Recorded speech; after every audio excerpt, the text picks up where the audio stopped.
Dirt roads to rock crawling, two-buck chuck to screaming eagle, moonshine to 50-year-old single malt. We talk about it all here on Wheelin' Wine and Whiskey with your hosts, Jason and Chris. Welcome to the Wheelin' Wine and Whiskey podcast, episode 244. Fofo, how you doing, Chris?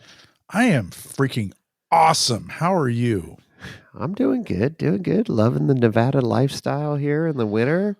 Looks like our weather's good going down to KOH, which is great. What's KOH? King of the Hammers. King of the Hammers. It is What's that? I've never heard of it. The world's toughest one-day race in the desert and rocks down. You should come. Check this out. It takes 3 weeks to happen. I'm gonna cordially invite you to the King of the Hammers. Oh my God, dude! Here we are. It seems like we just left Boone Rd, and we are looking forward to hitting Boone Rd again. Now, you and I found the hack. We left on Monday last year after all the chaos. Oh, that's Wasn't that trick nice? Right there. That's our plan again this year. That is my plan. Got to wheel on Sunday with Derek. From the Total Off-Road podcast. That's right, with the Chevy, the one with the 1 tons and whatnot. Highly modified, with 1 tons. It's stock. Highly modified Chevy. I got to talk to Derek. I don't know if he's even going this year, but I haven't. I listened to an episode of their show recently, and they were talking about solder. That's life-changing shit right there. Well, anyway, so I'm looking forward to hitting Boone Rd here in just a few short days. So this podcast is going to air on Tuesday. And I am leaving Thursday morning. I've got an entourage. Friday. We're heading down. We got a full parade headed down, caravan. And I'm looking forward to this, getting on the lakebed. Some of our dearest friends are already on the lakebed. Thank God Dolly has reserved our site for the last 3 weeks. I'm telling you, she is like a local now. And I spoke to Amber right before this podcast. She made it to the lakebed. She had a little bit of an issue. I'm not going to divulge it here, but she made it to the lakebed safely. Good. But there was some issues on the way, and some carnage. Probably involved a Ford. Well, she does drive Grandpa Gold, the gold Ford pickup. But Slosson's down there now. We got a lot of people testing and tuning and hit that lakebed. And I already feel like we're behind, but we'll be there in a few days. All the retirees and pros are there. The cool thing is our loyal followers and people that listen to our podcast, you're going to be listening to this while you're on your way down to the Hammers. So safe travels, safe travels, and welcome to Boone fucking Rd. So what do we have lined up for this episode, Chris? If people didn't read the title. I'm overpowered. I'm outnumbered, and it's the attack of the fucking Jasons. It's Jason cubed. You got 3 Jasons and 1 Chris. We landed Jason Scherer and Jason Berger talking about last year's race, and this year's race, all the shit that's happening. Yeah, I'm nobody.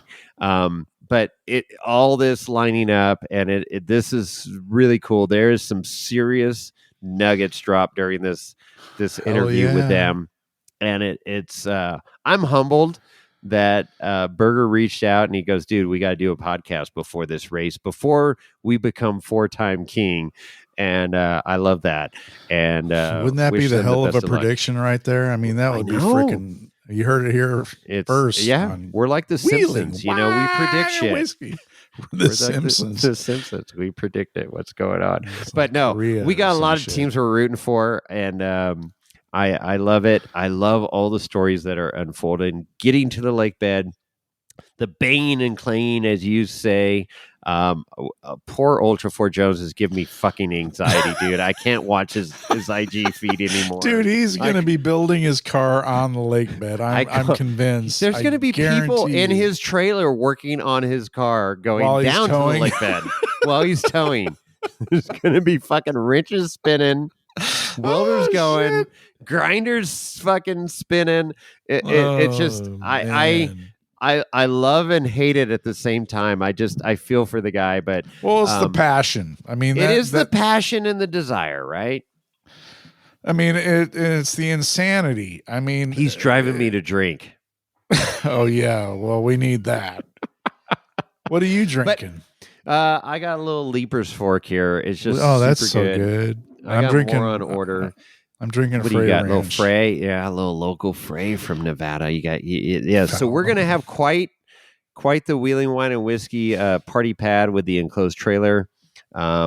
Hammertown Heights Estates. Come by. The banner will be flying up in Hammertown. Banner will be up. Hammertown Estates. We'll be up in the 50 and over retirement community of Hammertown Heights Estates. But come by and say hi. We got a lot of people we're looking forward to seeing. We'll be handing out stickers. If you see Chris and I on the lake bed roaming through Hammertown or anything, ask us. We're armed with stickers. We have stickers in our pockets. Stickers, absolutely. We'll be selling. And if you catch us on a good day, you might get a koozie. So we're selling them for $5. Magnetic, ultra magnetic koozie, but mega koozies. Chris has been known to have a little bit too many Frey Ranches and hand out free koozies. So maybe catch them on a weak spot. Yeah, but our prep. I am. This is the weekend before I drive down. The camper is on the truck. The trailer is connected to the truck. I spent the day loading the camper, loading with water, and getting the spare tire on the new trailer, and getting the TPMS system set up on it. So I am nice. I am bringing the Jeep down. I won't be doing any hardcore wheeling. I'll do a little bit of wheeling, but my intention is to go up to Fisher Peak or Fisher Pond or Fisher Lake or Fisher Mountain. I'm gonna hang out with the Snail Boys. Oh boy. And I think you're gonna right seat with Wednesday me night. Okay, yeah, I might because I got the top on there. You got a top and a heater. And that's heater, a night run. Because if we took the buggy, I have only a certain number of ins and outs on that thing, and because you're such a dick sometimes, you didn't put the fucking heated seat. There's only a seat heater on the driver's side. Sorry, not sorry. Yeah, whatever. I'm not married. Yeah. All right, so let's get into this podcast without further ado. This is freaking great. You want to make it happen? And let's hear what Jason Scherer, if you haven't watched that YouTube video, you need to do that. If you know, you know. And Jason Berger have to say about KOH 2024. I cannot fucking wait. This is so good. Let's hit that. Let's hit that play button there, Chris. All right, Chris. Well, here we are, another podcast. We are days away from heading down to the lake bed. KOH 2024. Woo! Yeah, you're excited. I'm excited. Everybody's excited to get down to the lake bed and see all these stories unfold. Hell yeah. So we like to keep abreast, as we like to say here, with what's going on with all the top teams at KOH. Hell yeah. We have a couple guys joining us tonight that I think everybody's heard of if you've watched KOH or heard of KOH or anything about KOH. Yes, sir. You are outnumbered tonight, Chris. I apologize right now, but I know, right? It's like the attack of the Jasons. 3 Jasons in the house. We got Jason Scherer and Jason Berger from 76 Rage Forth Racing. What's going on, guys? Good evening.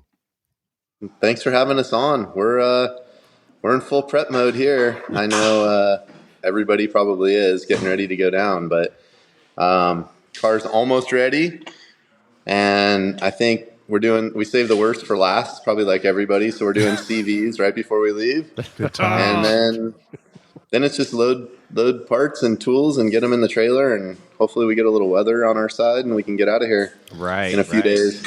So excited though. I can't wait to get down there. Right. How about you, Jay? Yeah, it's good here. I was down there a week ago helping work out on the car, but I'm a few hours away, so I'm just kind of prepping to get ready to leave on Tuesday and go to your camp spot. I'm in the same boat. When I'm done with the lake bed, I'm truly done with the lake bed. But then here we are 360 something days later, and I can't wait to get back there. Boone Rd is right around the corner, buddy. I know. Isn't that a special time when you enter that road? It really is.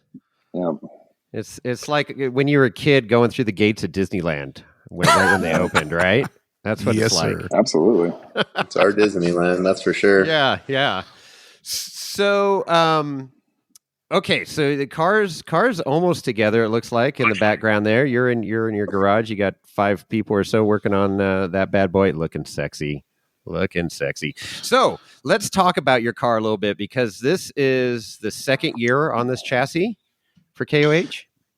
Yeah, and I mean, as much as we've worked on it this year, it feels like a vacation compared to last year. We had to build the cars from July till the race and had some bugs. We made some custom parts and they weren't perfect, and we had a couple other little things that weren't perfect, and so we had to adapt. And it was actually fun because it's like, we had that good attitude that we've always kept, which was like, all right, problems are just solutions waiting to find their way through. And we did that. We kept a good attitude and kept charging on it. But last year was a crazy rush, and then we didn't know the car.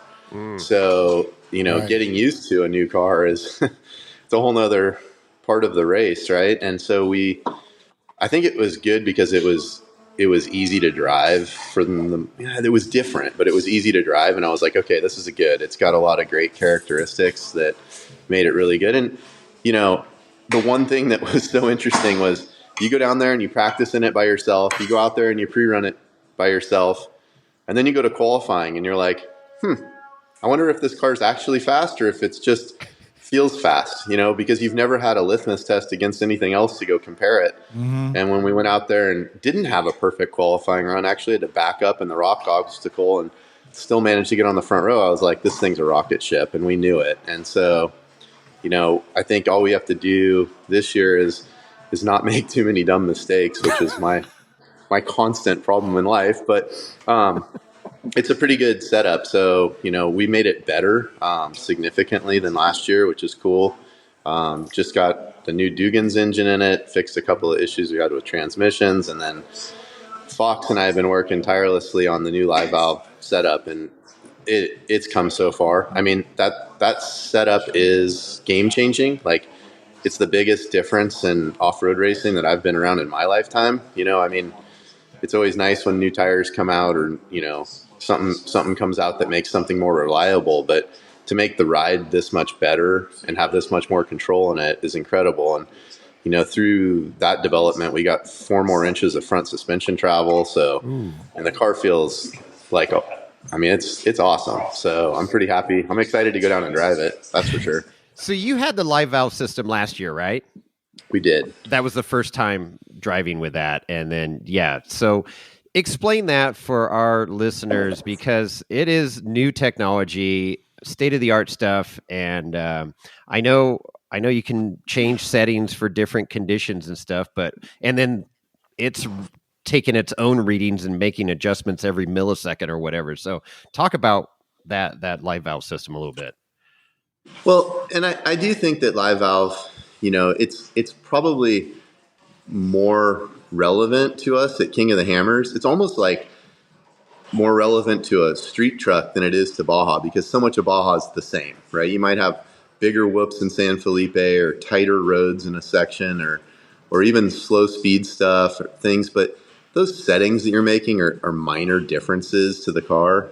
When you go to the Hammers, I mean, you have every different type of terrain, from high-speed lake beds to nuisance rocks to, just the real rock trails, and then, pretty big G-outs, giant G-outs too. I mean, the Hammers is rough. Like, there's not as much of that real rough terrain in Baja that you get at the Hammers. And so, having the car be able to be dynamic, that's what Berger does a lot of that work for me in the car with making changes. And so we communicate what we think would be the best setting, and we can make those changes. And the car's dynamic is so different in the different modes. I mean, they're drastically different.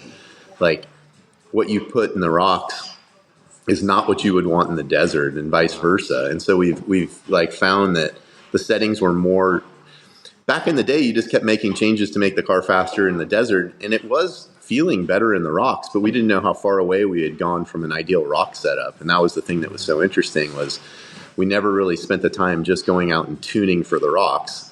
And at which point we would have probably not liked it because you couldn't have driven it through the desert. Right. So you're like, okay, now we get both worlds perfect, and that's amazing. So those changes that we made, we've kind of made them greater over this last year.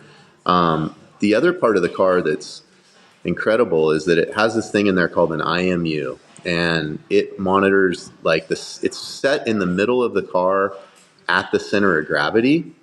So it's basically dead center right where the weight is. And we had to like weigh the car, lift the rear up 12 inches, figure out where center of gravity was, figure out where to mount it. And we've actually played with it a little bit too. It might not be the best place for it. We've kind of played around with where it could go to make it even better. So it's a never ending game of trying to make that technology work. But what that does is there's brake pressure switches in there. So it knows how much brake pressure you've applied. There's a steering inclination meter in there, so it knows how far you've turned for like a yaw meter.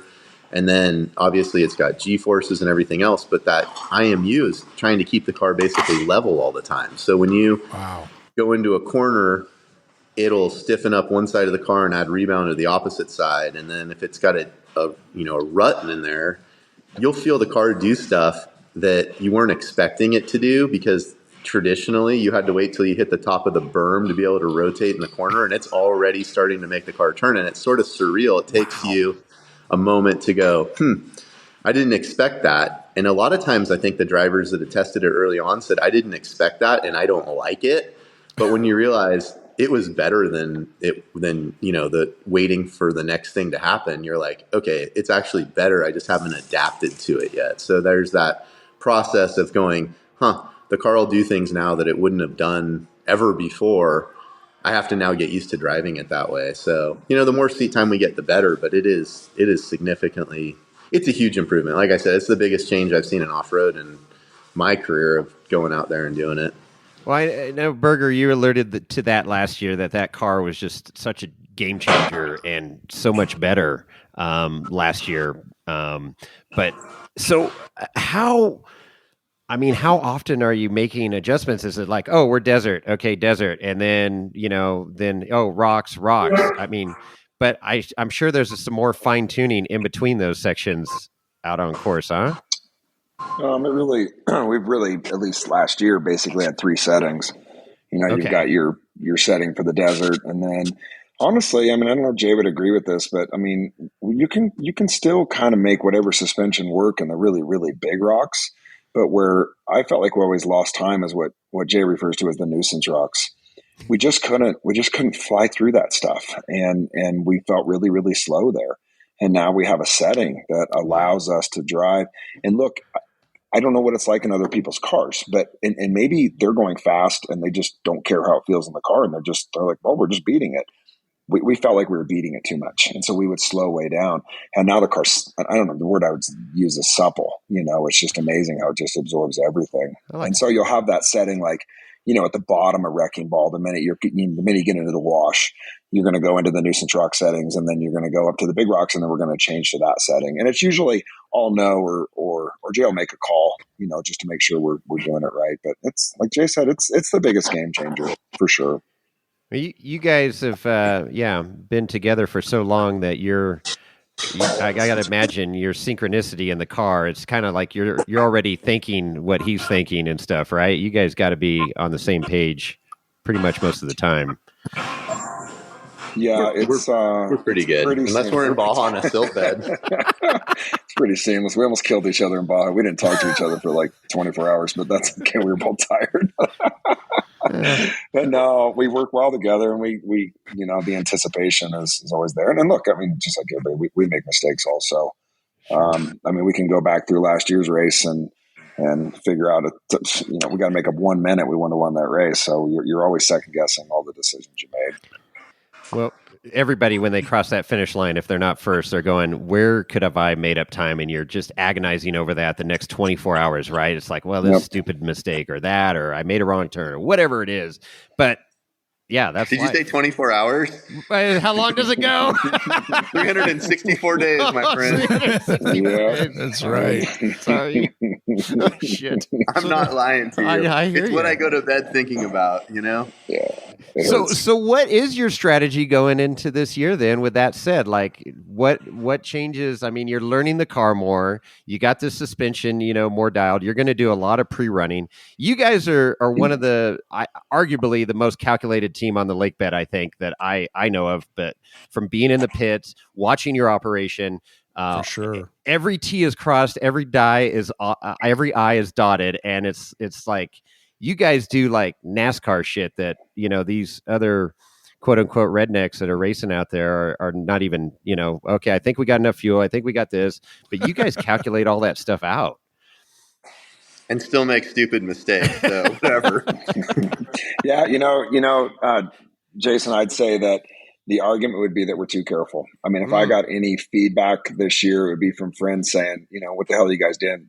Quit screwing around. Why are you going so slow? You shouldn't have kept that race that tight. You should have gone faster. I mean, and I don't know. I mean, usually my comment back to those people is like, well, you get in the race seat and see what decisions you make. Exactly. I feel like we're making the best decisions. And then, I mean, honestly, last year, you guys, we knew we had some problems, but we didn't feel it was that detrimental until we got out of aftershock and almost couldn't make the climb. And I'm not kidding. Almost didn't make the climb over the hill to go into Emerson. And then we knew we were in a bad spot. And everything before that was knowing our team's amazing, right? We're very calculated. Our guys in our pits are amazing. We knew exactly where Raul was.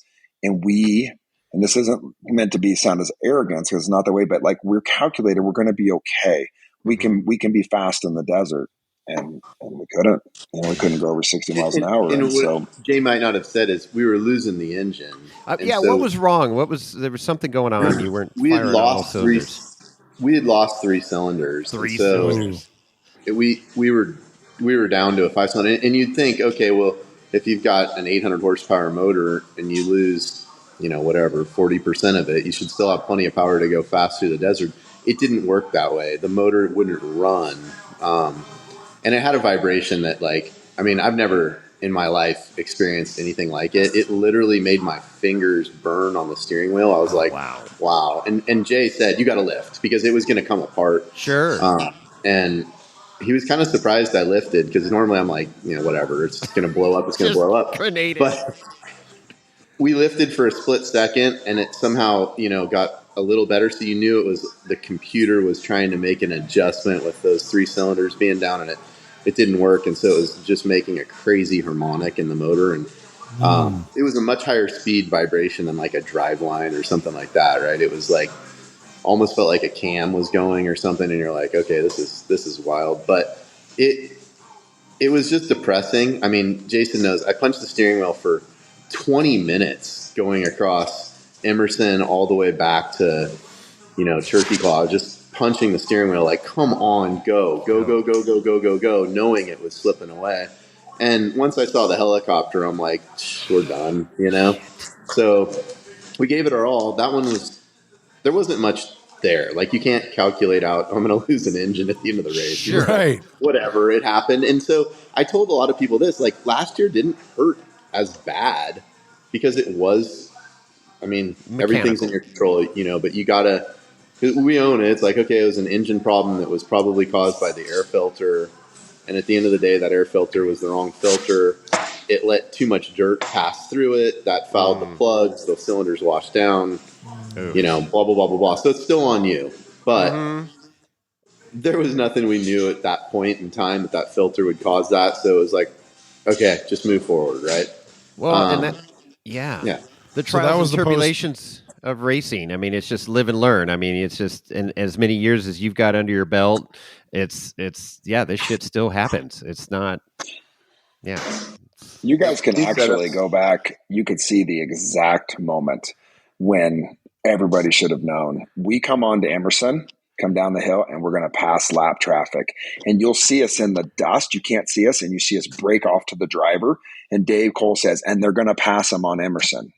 And we never pass them. You'll see us speed up, and then all of a sudden you see the car completely slow down. That's when I was like, Jay, you got to get out. We got to get out. It's coming apart.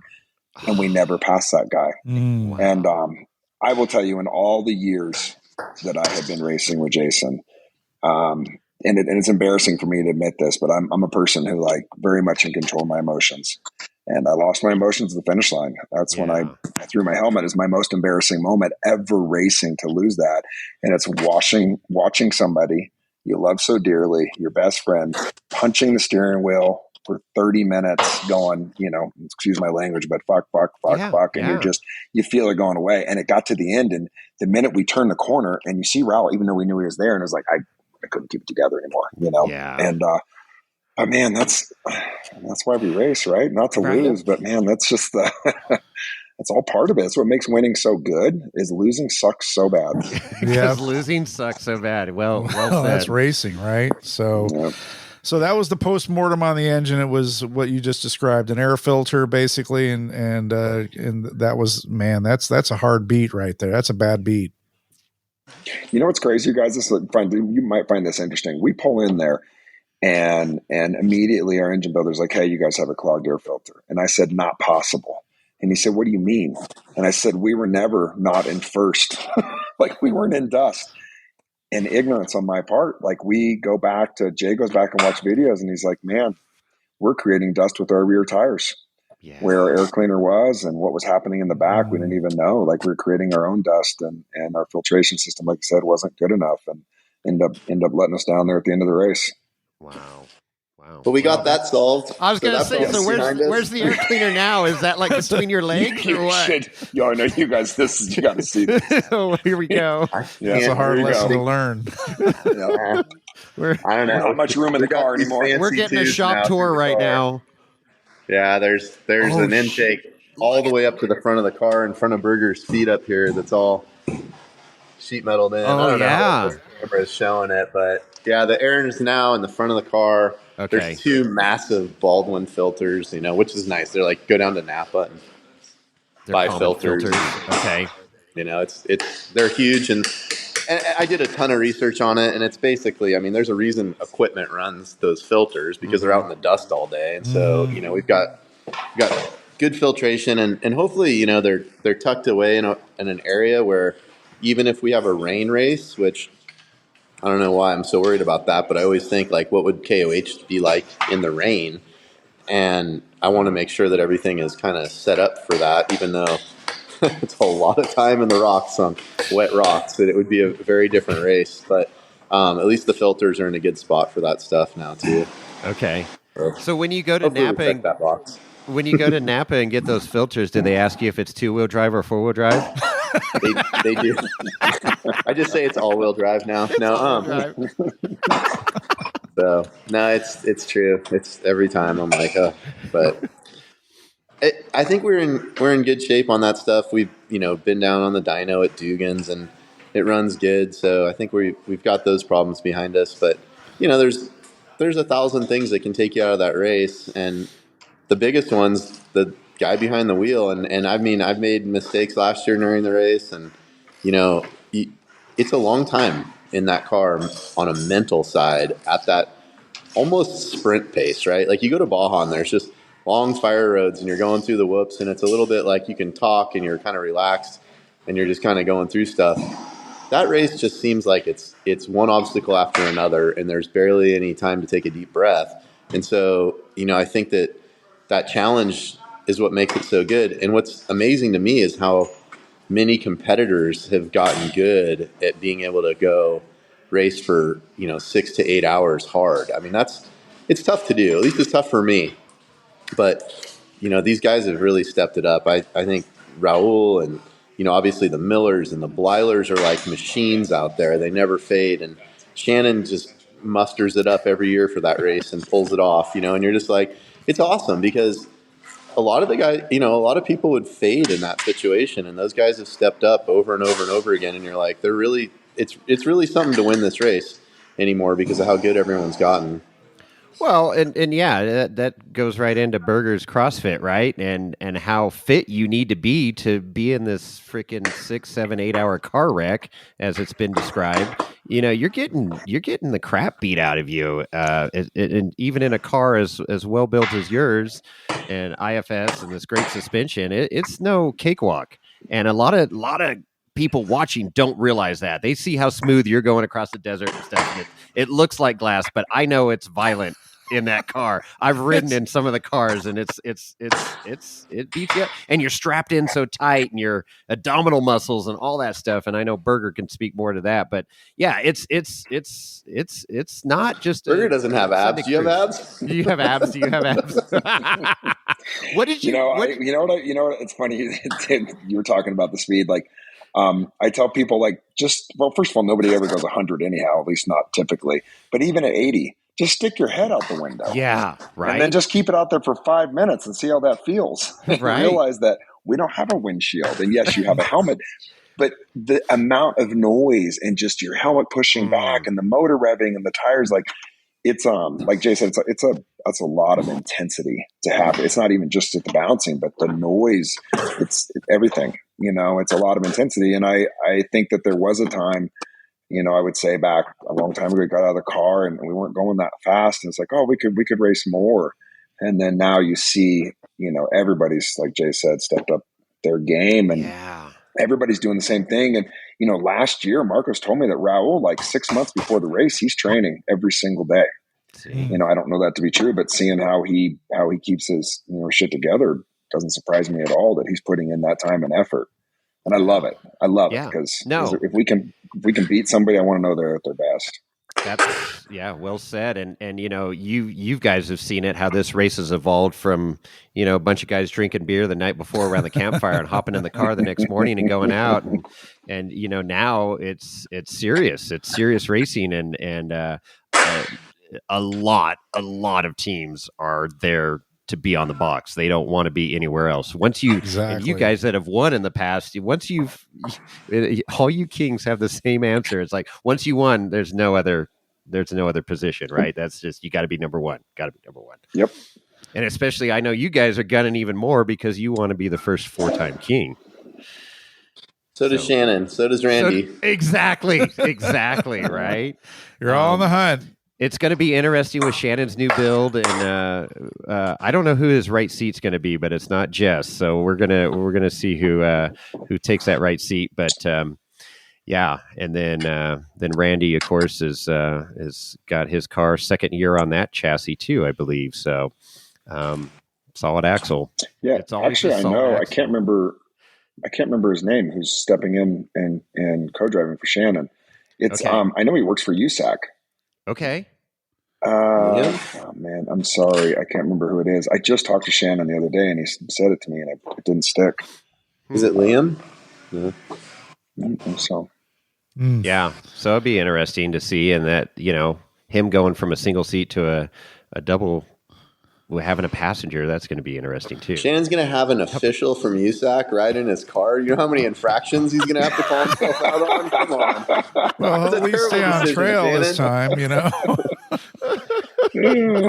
Maybe he won't get lost. To be honest, he's been wanting that for so long, you guys. I mean, I rode in the UTV with him. And then you remember last year, and he's so great with his comebacks. Last year when he was qualifying and he flipped over. Yep. My wife looks at me, she goes, "You're not getting in the car with him. He's dangerous. He's out of control. He's going to kill you. You're not getting in the car with him." He doesn't drive that way when I'm in there. I swear to God. Yeah. And then we go into camp and he's got his car torn apart. And I'm like, "Hon, look, it's not a good time to talk to Shannon right now. He's not in a very good mood." And so she goes up to him and she just gives him a ration of shit. And he turns around and says, "Well, the reason it happened is because he wasn't sitting in the car with me." There you go. And I'm like, "Wow, you're good, Shannon." Yeah. So I think he's going to be that much better. I really do. His game. He is the guy to watch out for this year, you guys. I'm telling you, when he has somebody good next to him to help him actually remember where the course is, I'm not kidding. He has screwed that up. Well, he self-admittedly said that. He said that. He's going to be. I can't stay on course. You guys, it's going to be fun to watch Shannon this year. I expect big things from him for sure. Well, that's cool. Yeah, that was one of my questions that I had was who do you guys, who are you keeping an eye on, close eye on, out there that's your biggest competitors? So Shannon's one. I mean, Lauren's new car looks. What is that all about? It's insane. Well, it actually looks really similar, I think, to ours. That's a great. I'm very stoked that they must have liked the look of it. I'm happy for them, seriously, because I love that Lauren stepped outside the box and built the IRS car. And, I think that was.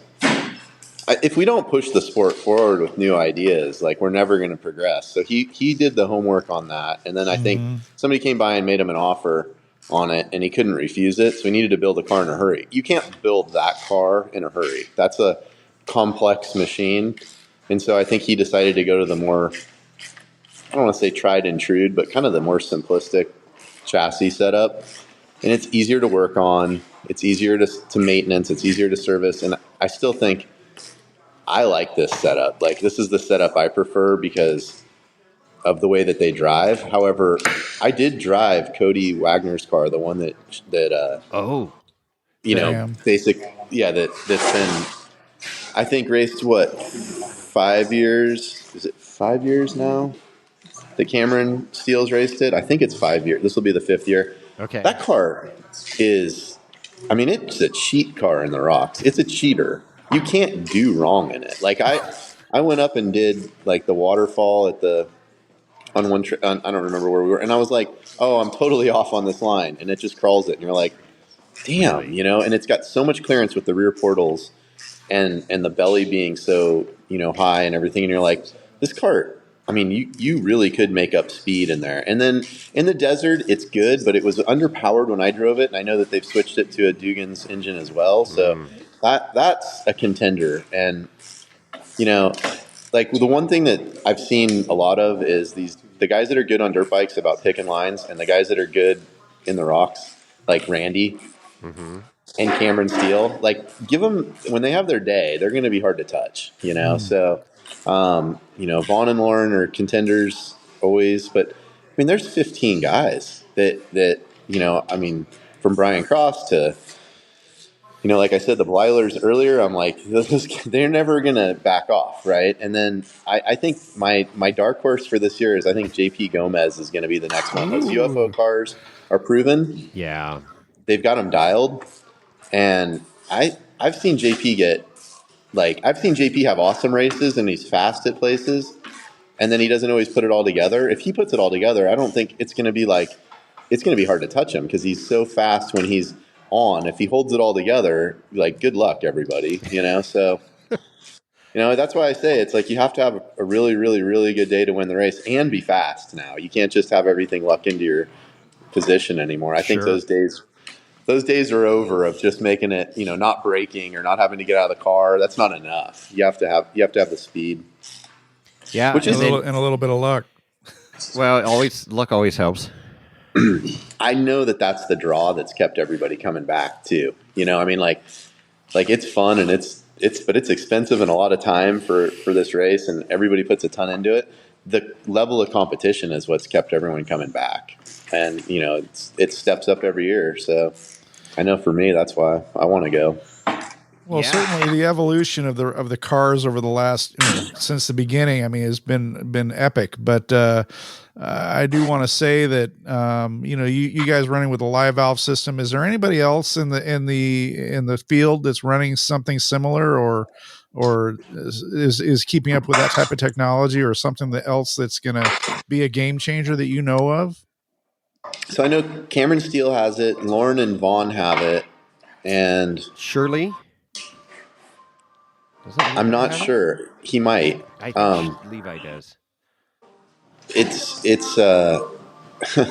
is so game changing, and using it at the right time is now part of the strategy too, right? Like, you don't want to slip up and be in the desert mode when you're in the rocks, or vice versa. So, like, it comes with its own problems, but those are those things that some of the cars are going to have an advantage on the suspension for a while, and I think the other companies or the other people will have to either switch to those, or the other companies will have to step up and do something similar, because it's noticeable enough that you wouldn't want to race without it after you had it.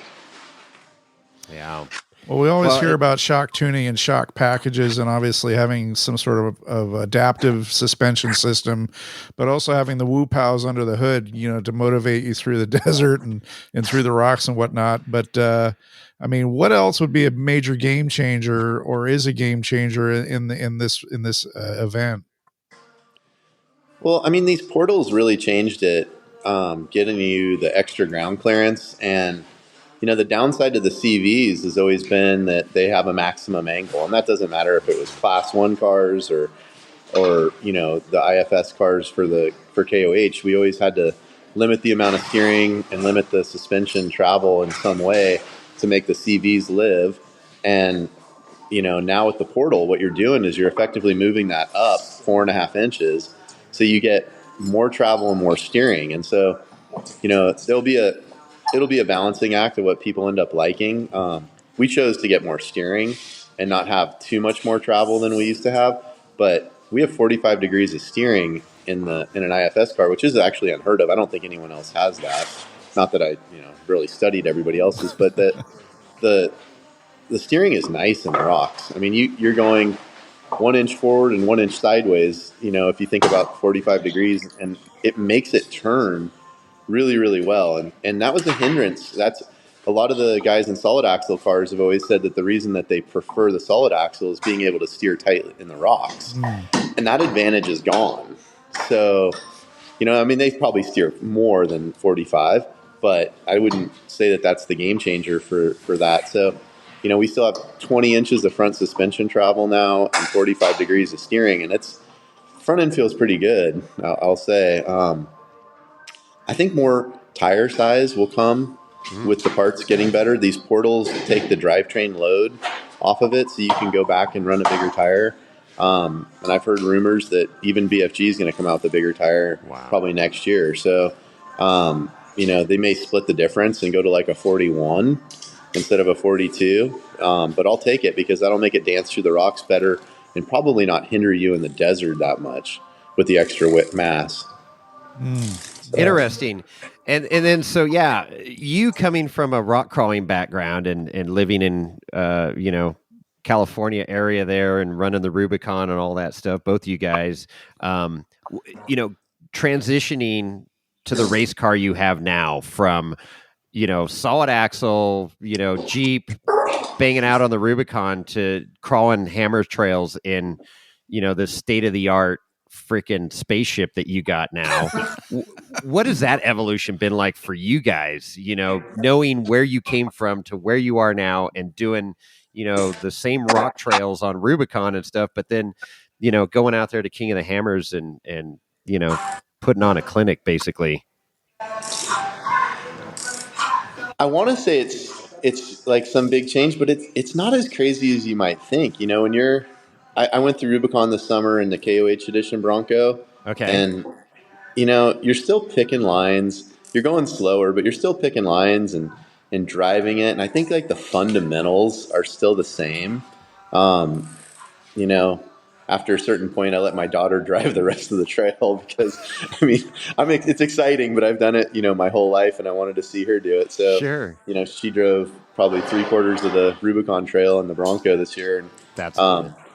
It's just, I don't think it's like really that much different. You get a lot more durable vehicle, easier steering. The hydraulic systems on the steering now is so easy to steer that you don't have to be conscious of every rock you're putting tire pressure against, and it's pushing the steering box against you and all. It's just easier, and so with that ease comes more pace.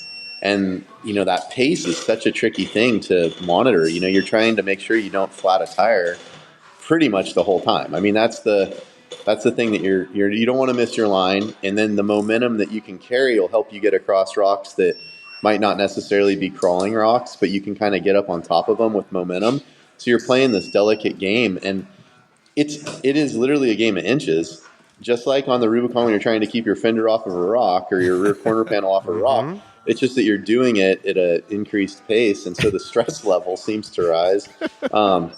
you kind of wish you could stop every time that you were done with a section of the trail and get out and have a beer, because you're like, that was rough, but you that would be frowned upon. They just give you more rocks, be hell of footage on the drone though. Hey, look at Jason just got out of his car and he's drinking a beer in a celebration. Yeah, right.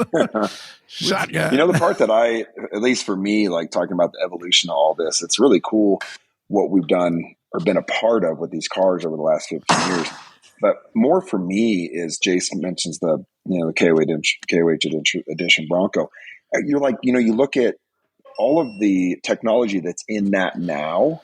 We were starting 12 or 13 or 14 years ago in rock crawling, in terms of all that stuff with the lower gears and better axles and being able to steer tighter. We had turning brakes. They've got that technology on the Bronco now. So for me, when I look at that, I'm like, wow, it's really cool and such an honor to have been a part of history like that on the development of vehicles.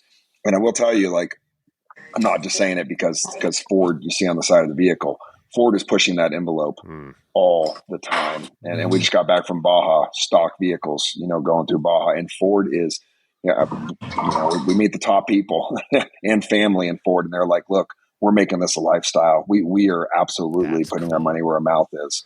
It's really cool to be a part of that. It's great to hear. I'm a big Ford fan. But with them stepping up and sponsoring KOH and the release of the Bronco and actually taking input from, KOH racers and stuff. I mean, I was like, right on, man. That's eye opening. I know Jeep's done some stuff in the past too, and listened to people that, are out running the Rubicon and do that Rubicon edition and stuff. But it's great to see these big name manufacturers getting behind racing. I mean, Ford racing's always been around, right? But to see it in the off-road arena, as heavy as they are, that's pretty freaking cool, man. This isn't going anywhere soon. It's not going away. I should say. It's I think better. It's the tip of the iceberg right now. I think the good days are coming, and I didn't used to think that way. This is my insight to it from like 20 plus years of doing it. I was at the last rock crawling event when that kind of closed down. Now, obviously, it restarted and, guys picked it back up. But, I was at the super crawl when it was the last one, and then went to, the same day, went to the pro rock event, and that was the last one. We just didn't know it at the time, and it was sad to see that sport that you really liked and everything go away. And I think that puts you in a position to where you're kind of waiting for the shoe to drop someday and something to fall apart. And I think we're on the other side of it. It's the first time I've said that. I'm like, with the involvement of the OEMs and the support that's going to come in from, Can-Am and Ford and everybody, they want to win the race. They want to develop their vehicles. They want off-roading as a lifestyle to take off, and they want to find a way to help their customers enjoy that if they don't know how to do it. And you're like, okay, this is a different feeling than we had when we were like, is the rock crawling series going to fall apart? Is King of the Hammers going to do? And, you get those little bumps in the road, like the Ultra 4 guys and stuff, but you're like, yeah, we're good. Yeah. We're good. This is the sport. People love it, and it's going to go forward. And I think, the future is going to be better than what we've ever seen. I know the 90s people said was the heydays in the trophy trucks when they had the OEM support. I think, 5 years from now is we're going to look at this and it's going to have multiple manufacturers, and, these drivers are just getting better and better. And the sport's going to progress, especially, with more technology and better drivetrains. And, it's going to be exciting. I'm stoked for it right now. I think this is the best time ever in the sport. Well, things are evolving super fast. I mean, you mentioned the OEMs, and obviously the racing is a big test bed for the OEMs, whether it's Ford, Chevy, Dodge, whatever, or Mercedes, Toyota.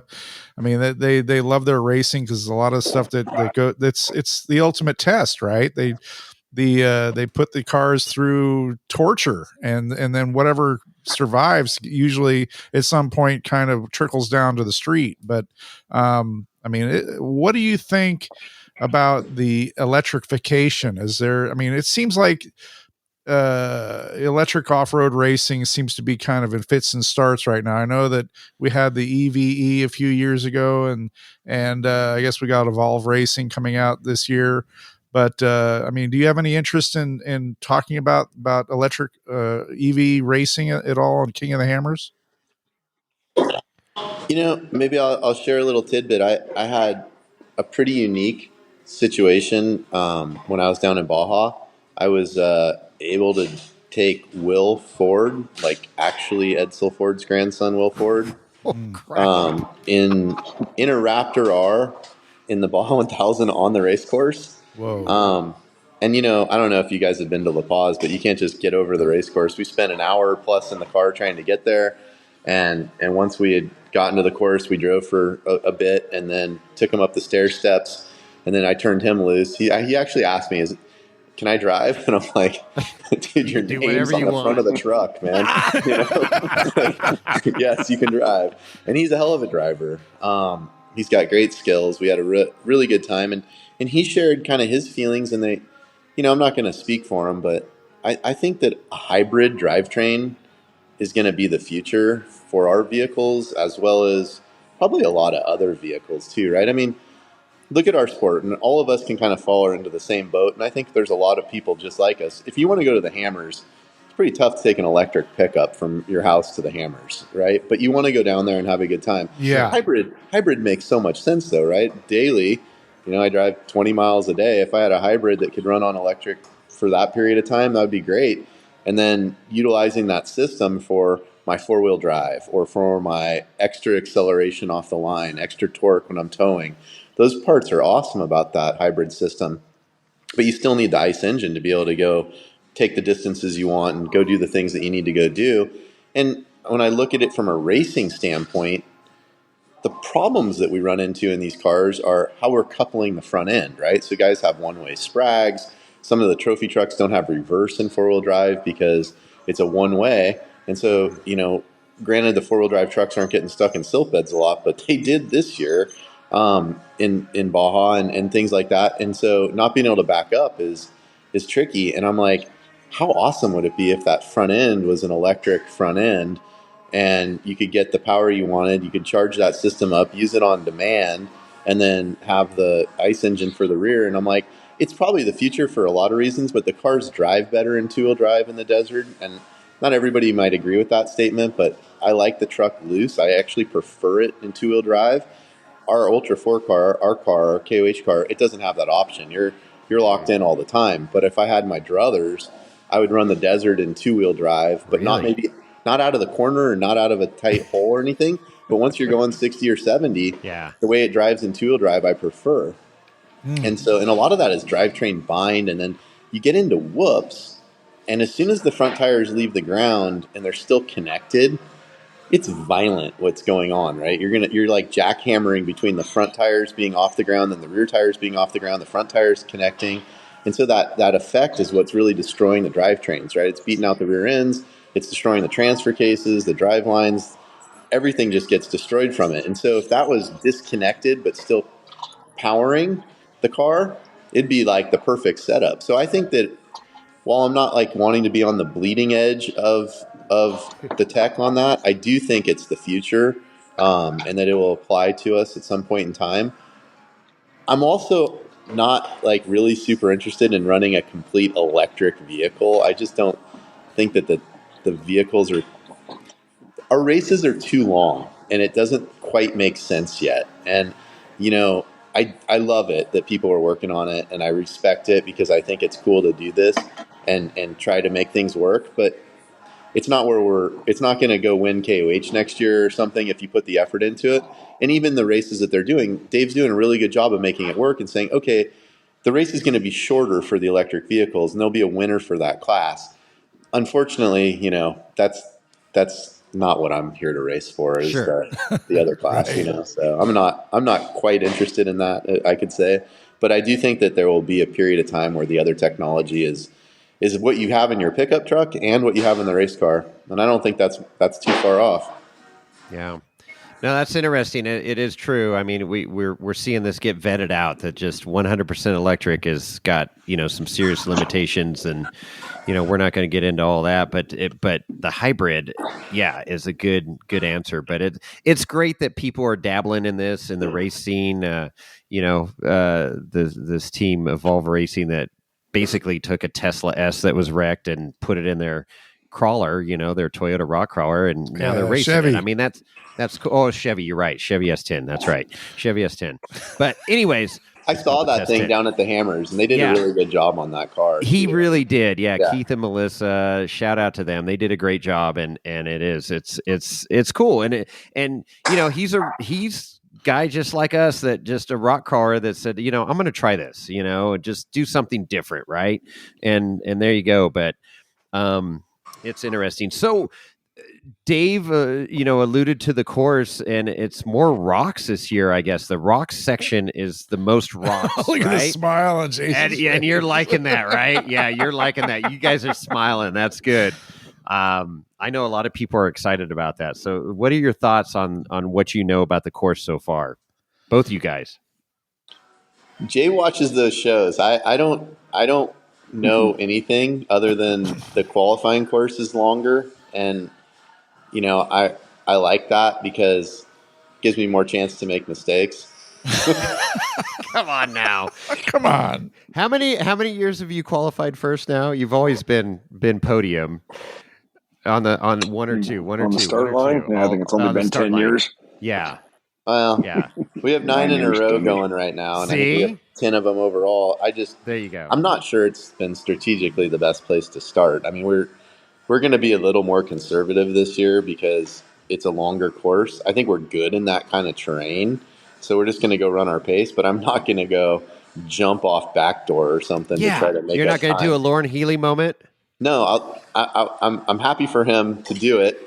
And I think it's awesome for the sport and for his fans. I think it's awesome. I would be stoked to start 10th and have a little bit of adjusted time to play with throughout the day, because we have been the rabbit, getting chased, and it's a tough position. I like it. I love the clean air, and it's nice to be up there. But you have one. You got to think that if you start in 10th, 3 or 4 guys are going to have some kind of issue. Sure. You're not even going to have to pass them. So, the adjusted time thing would be a nice benefit for us, I think. Right. So I'm going to be a little bit more conservative, so don't expect us on the pole, but that doesn't mean it's not good. But Jay knows the course. He's already been trying to talk me into bringing my dirt bike so we can run rock trails on the dirt bikes this year and see more of it. And so I'll let him talk to that. Yeah, talk about that. So is it true, before we start into that, is it true that they're dropping backdoor twice this year? Is that correct, Jay? That I don't know. I mean, I watched that live show, and I'm, to be honest with you, I'm a little bit confused on some of the rock stuff, because there's some new stuff we've never seen, and it's crazy for me to think that I've been down there for as long as I have. And Dave's like, yeah, when you go up Wrecking Ball, there's a trail off to the left, and I'm like, I never saw anything like that. I do know that. I mean, I've been pretty focused on that VCP to VCP. Yes. That's going to be an interesting one to see how it plays out. I can tell you now that it's either going to be the easiest route from VCP to VCP, or it's going to be the dumbest route to take. I don't think there's going to be a lot of in between. I can tell you that Thor's Hammer last year significantly changed when we got there. That thing was tore up. Like it was a mess in there. Right. And that's all that same terrain. It's pretty steep. It's pretty loose. So I'm not trying to think about that too much. The qualifying course, I love it. I love it that it's longer. I do agree with Jay. Usually he says, hey, I'm not trying to get on the pole. And I'm like, yeah, whatever. Let's get on the pole. I know how he drives, and he's really good at that stuff. I do agree with him this year. I think there's a lot of opportunities to probably drive too hard and really destroy your car on that course. And a lot of people are going to do that. And they may be very, very successful doing that. That's not usually our game. Like I said at the beginning of this whole podcast, people tell us we're a little too conservative. But then you'll probably see that side of us on the qualifying course. So yeah, I love the term mechanical sympathy, right? Like it's like you're in tune with your car, and you guys are in tune with each other, and the yin and yang between the two of you in that car. It's like, Berger may be saying, "Hey, you can push it, you can go," or like the example you said earlier, like when the motor was freaking vibrating so violently that you could feel it through your hands, Jason, and Berger's going back off. So. I freaked out, Jace. I freaked out. Like, I panicked. I said, Jay, get out of it. I mean, I thought the motor was going to come through the back of my seat. Right. And then on the other end of it, when we barely, and I'm not kidding, if there was a shot, that climb going up into Turkey Claw, we didn't have we didn't have front locker. We barely, first gear, barely got over that. We got to the top, and I said, you have to drive Turkey Claw the fastest you've ever driven in your entire life right now. And then you could see, like, I thought that's where Jay's skills really shined, was when we came down Turkey Claw. It ultimately didn't put us in the right seat. We're good enough. But yeah, Yeah. I mean, I wonder, you guys have done a bunch of podcasts.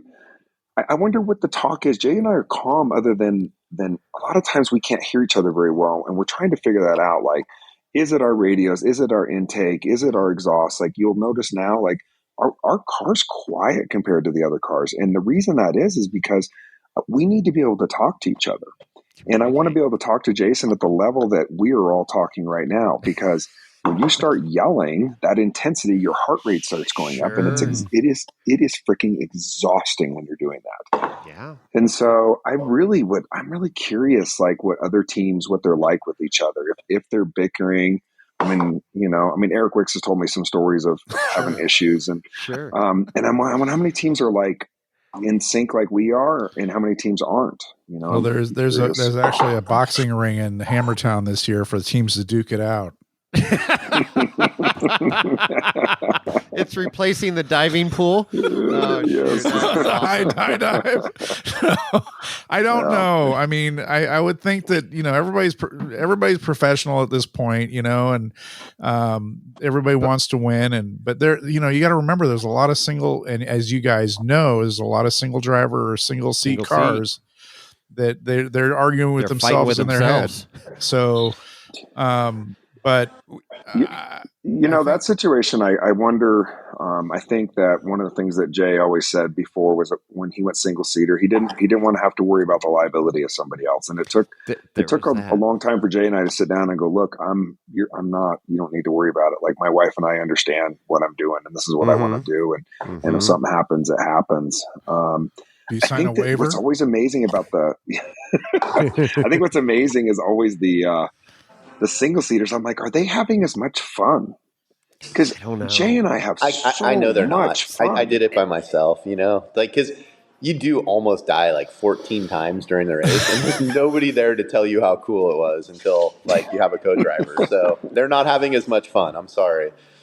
No, and to answer your question, Berger, people that I've talked to, and I love to ask this question.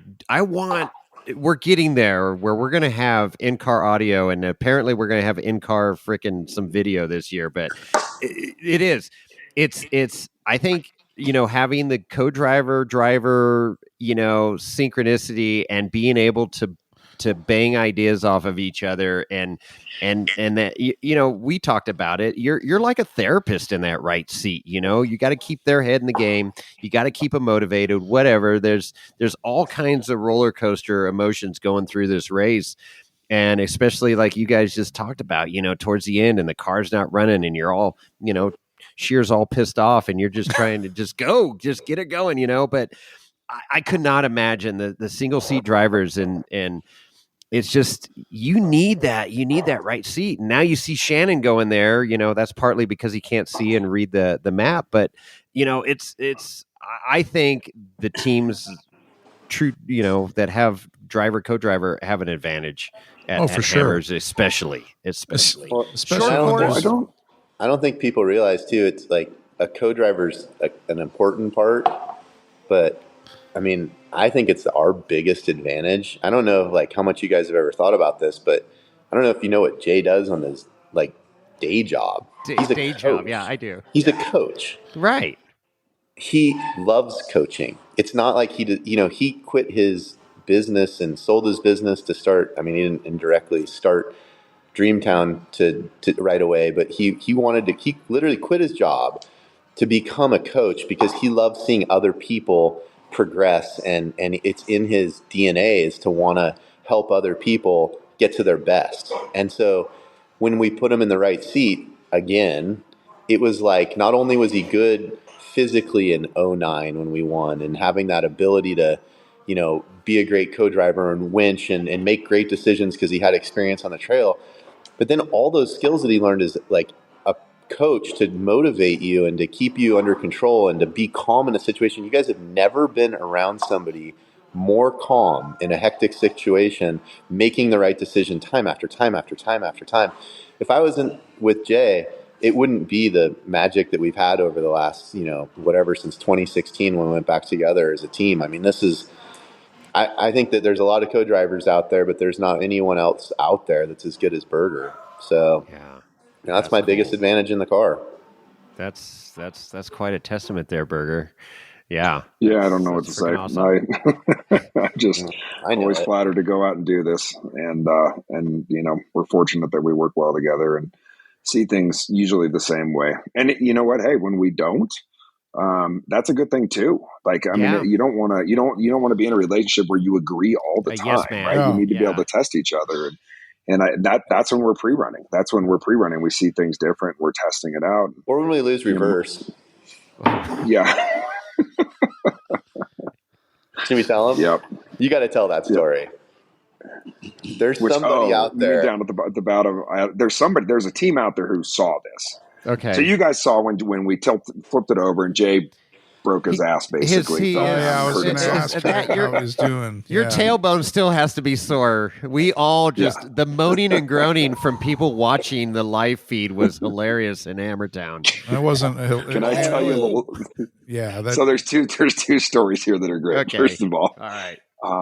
I love Jason. He's my best friend. But when we were going down the trail and he kept going, and I'm like, Jay, dude, are you going to be okay? And he's like, yeah. And I'm like, I don't think I can handle that complaining the whole way to the rest of the race. You're going to have to suck it up. I can't deal with you over there. I had two broken ribs, and he's like, I'm not going to be able to handle that the rest of the day. I'm like, you're going to wait. Buck up, Buttercup. I said, you need to toughen up right now because I can't handle that. So it was literally right after that. We come down and there's somebody broken down, and I don't even I could take you right to this part of Outer Limits. Okay. And we had gone too deep. We needed to back up and we needed to go around our driver's side, right? Behind them. And we couldn't back up. And we looked to the right and Jay's like, we had no reverse. Yeah, there's no reverse at this point, right? And Jay goes, I see a line. I'm like, it's not there. We're not going to make that. It's the most intense thing I've ever seen. I'm like, Jay, there's no way. We're going to completely ruin our race right now.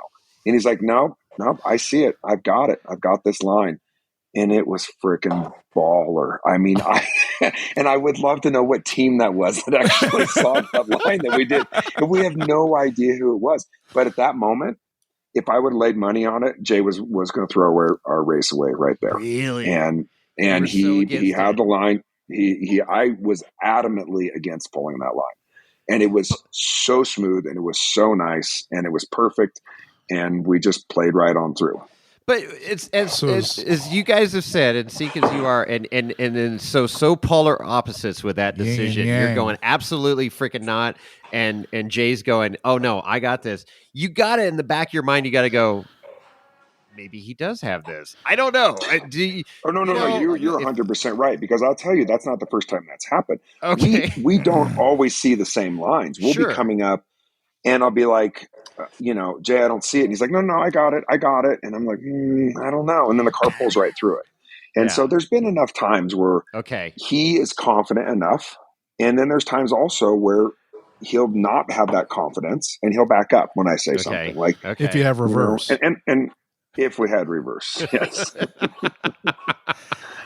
Hopefully we can keep that going, and not make an ultimately look. We did actually. I'm going to throw Jay under the bus right now. We did make this mistake last year. I don't know if you guys remember that whole thing. We high centered ourselves in the middle of the bottom of Aftershock, where there's no reason to be where we were. all 4 tires off the ground. Yeah, turtle. In the center. In the middle of nowhere. And all we just did a go left here, and I was going straight, and I'm like, oh, and I couldn't quite make the turn and ended up right in the middle of the line we didn't want to be in, the no man's land. And I said, he goes to go, and I go, no, Jay, no, back up. He's like, no, I got it. And we were high centered. So, So do you say I told you so? I was right. No, hell no. He didn't. I know he was thinking it while I was hooking up the winch, Yeah. You know how many times, look, you guys, like I'm sure every team feels it. I see people like, hey, we had a great race. Nothing happened. I'm like, bullshit.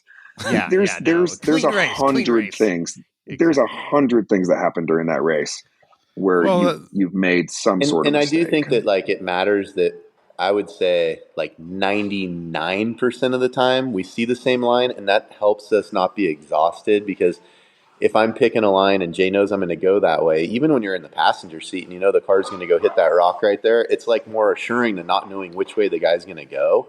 And I would say 99% of the time we're on the same page about which way we're going. It's when there's a broken down car in the middle of the trail and you're like, now what, right? And so first time through, well, yeah. Yeah, Randy's lost in it. You just kind of have to make those audibles, and you hope you see it in the same way. But we've made passes we shouldn't make, and had people not like us in the pit. We've had a few of those things, but that's part of racing. I think that's racing, and that's KOH. Yeah. Well, as people KOH. Have said, they want to beat you on the race course, not in the pits.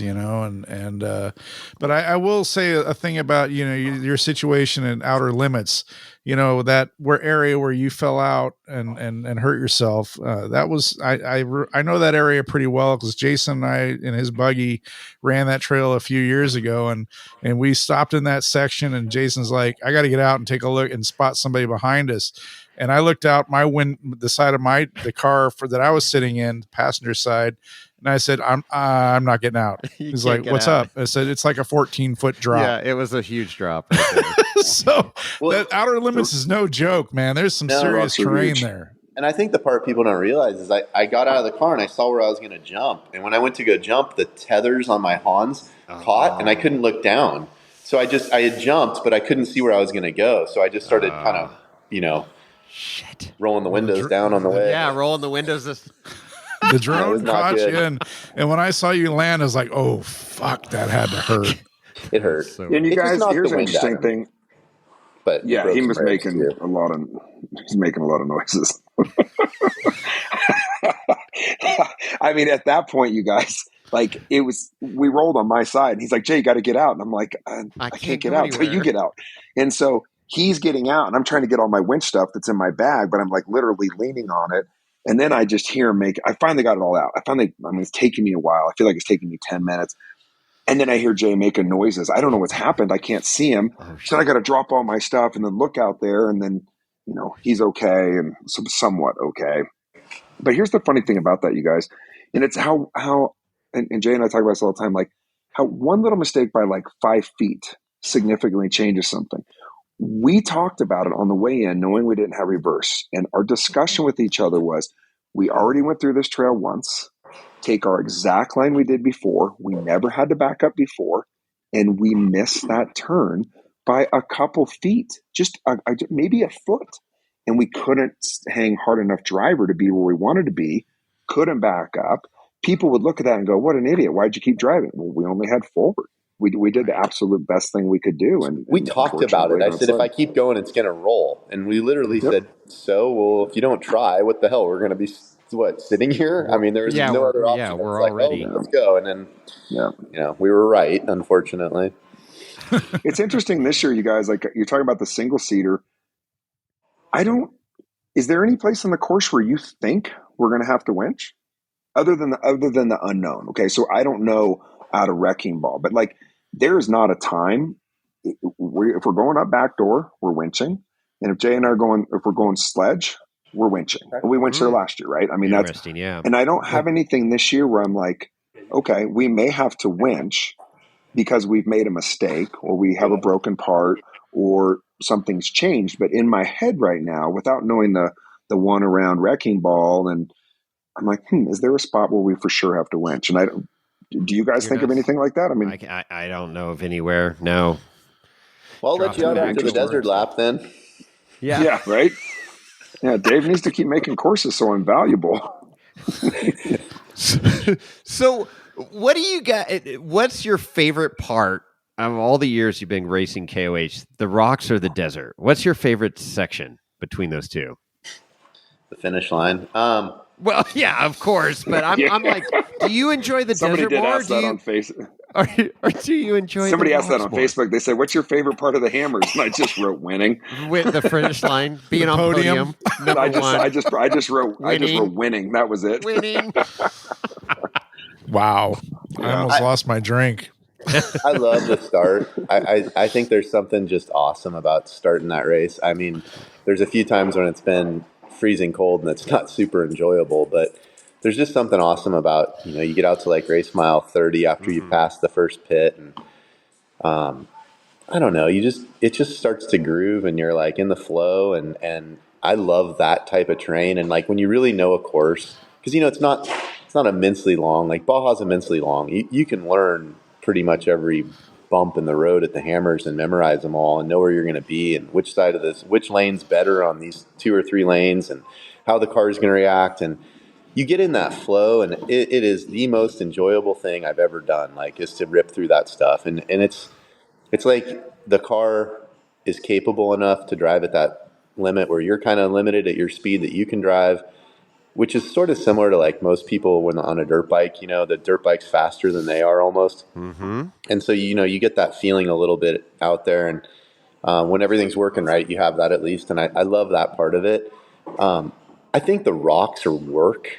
Like, it's where you do your work. I don't know if I would say they're super enjoyable. The reward is conquering them, but doing it is a task, right? And then you get that feeling again where you're clicking off those tasks throughout the day, and you get that accomplishment. Like, okay, cool. Now we get to go back in the desert, and you sort of put a smile on your face to go do it. Now you're still motivated to push as hard as you can, so there's no relaxation. But you just that back and forth of it is so unique. I don't know of any other race that's out there that does that. Just huge contrast between the rock challenge and the desert. And I guess you could kind of feel that way a little bit about like silt beds in Baja, or rocky river crossings and things like that, but they're kind of short-lived. The Hammers, it's hours of it back and forth, and it's an awesome experience. I think all of it combined is what makes it so good. But if I had to pick one thing, that flow feeling that you get at the beginning of that race, I don't think there's anything quite as enjoyable as that from a driving standpoint. Well, the visceral start of the race. I mean, when everybody's lining up in the side-by-side start, when the flag drops and you guys just drop the hammer and freaking go. I mean, that is awesome. Hearing the freaking V8s just roar. I mean, holy shit, that's like excitement on high right there. Yeah. And we've gotten to do it against so many good teams. Like, I mean, from Paul Wolf last year to Lauren to, Horschel. We had so much fun over the years. Like, that start has just been like such an awesome, like, just like they're literally, you say it's once in a lifetime. We've done it like 10 times. It's insane. What's your nerve level like when you were coming into from Hammertown, warming up your car, to driving through the arch and then getting lined up for the start, and you being on the pole or the first one of the first 2 cars to leave these years? What's your nerve level? Is the nerves there, or are you just super calm and like excited? I actually have like almost the same situation in every like of these. Like, so I go to CrossFit also. I don't look like Jay, but I still go. But I yawn before a CrossFit workout like 95% of the time, and I don't know what it is. There is something there, like, where that's my reaction to it as I get like super calm. I'm so calm, my heart rate's like it's in the 60s, and I'm totally at peace. And I'm like, okay. I mean, if I had to, a cup of coffee, I'd be like 100%. But it's just, I'm super peaceful and calm, and I'm not amped at all. I mean, almost to a fault, where it's like, okay, we got a long day coming.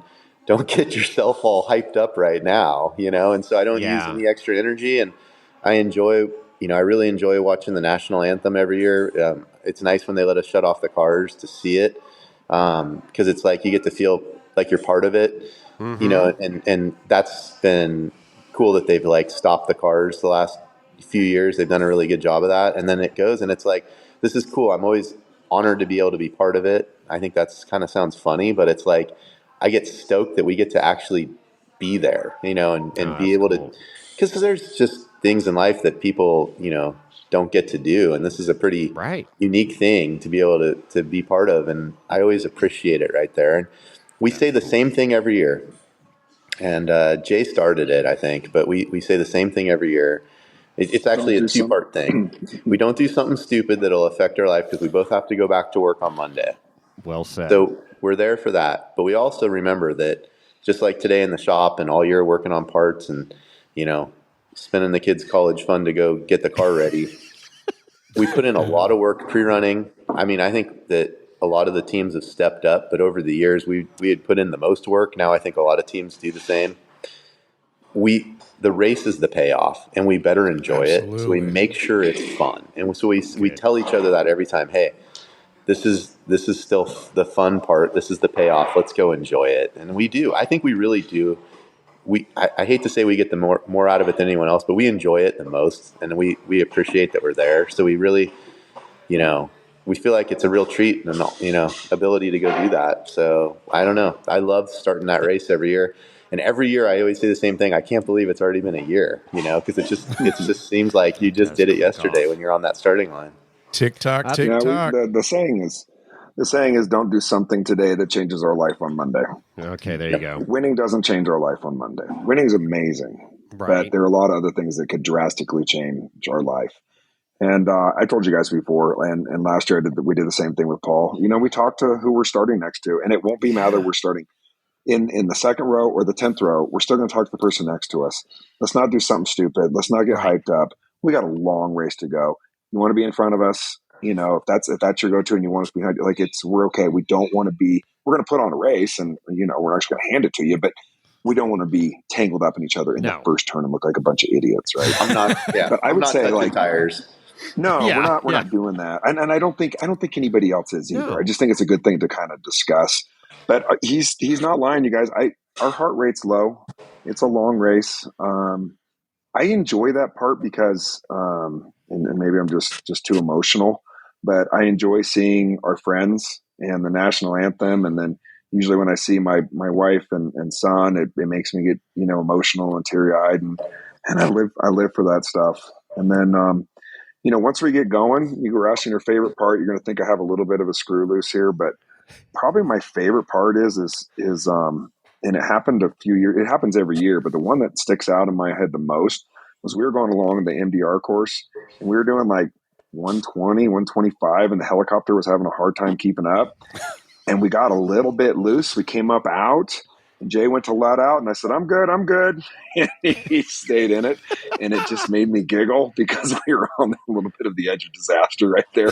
And there was nothing more fun than that moment right there, and I look back, I'm like, wow, I guess I really fucking trust him, Wow, there you go. I was like, I'm good. Stay in it.